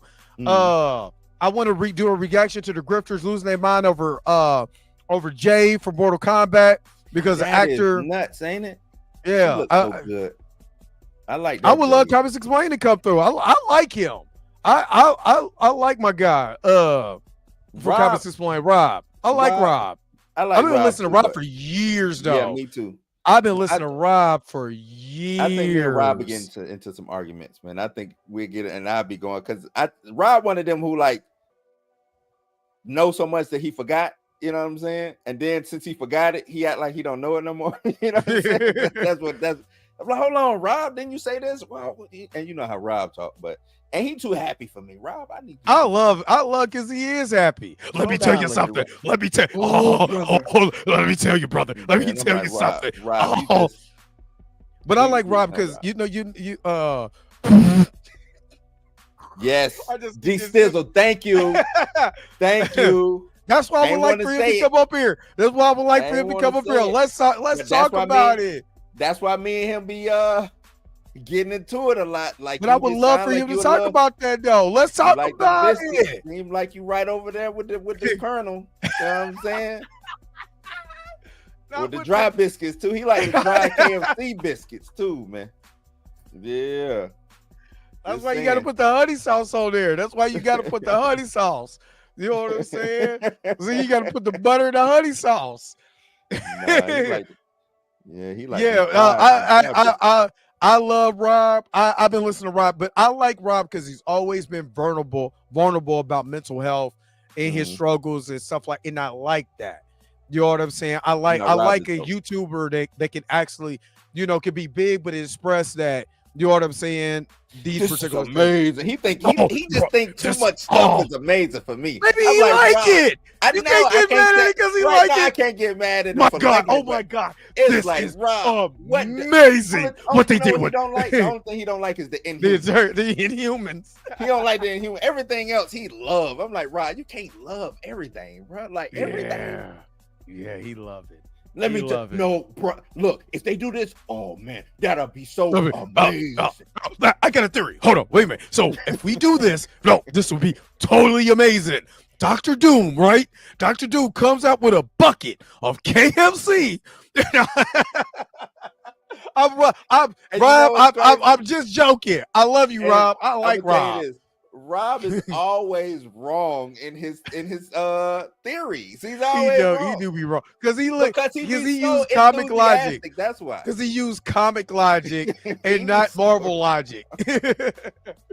That's my guy. I love you, Rob. I love you, big Rob. Rob. He's so enthusiastic about what could come. That's what it is. Because he's such a fan. That's the thing. He's Rob a fan. That's why that's why I love listening to him, because he's very much a fan, and I can't take that away from him. That's why I like over a lot of him and Comic Historian. There's a reason why I like them, because they're real fans. You know what I'm saying? So he says Rob is still waiting for Blue Marvel Volume 2.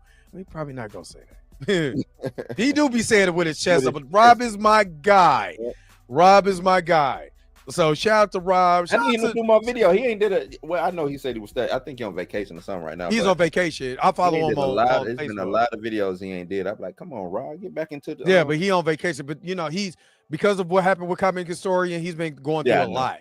Yeah. So I give him a lot of props telling that story, all of that. You know what I mean? You can tell the dude when he told that story, I was like, yeah, man. So that's why I give him a lot of grace. Yeah. A lot of grace. And then the story he told on Twitter that his grandmother or great grandparent was part of NAACP, the original. You know what I mean? Like, you know what I mean? And he got something there's a hall in a college that's named after his great grandmother or something like that. You know, the refs say Rob ain't down. Ain't one of us. I was like, what make you say that? Why Rob can't be? But that's the ref, man. What did Malice say? I don't know. I don't know that. Yeah. I don't know that. You know what I mean? So not even gonna jump into that. But I ain't gonna jump in. I don't want to get nothing. I mean, do the ref make rules? Yeah, you got to follow the rules by the ref, man. You blow the whistle, throw the flag. Blow the whistle. Boop, boop. Blow the whistle. Boop, boop. All right, let's get up out of Let's get up out of here, man. Check it out tomorrow. I'm gonna have a reaction video to somebody tomorrow. There's a lot. Fantastic Four want to do a reaction to the early review. What if you start reacting to the ref? No. No, I'm not jumping in that pool of piranhas. Nope. But I might do some videos.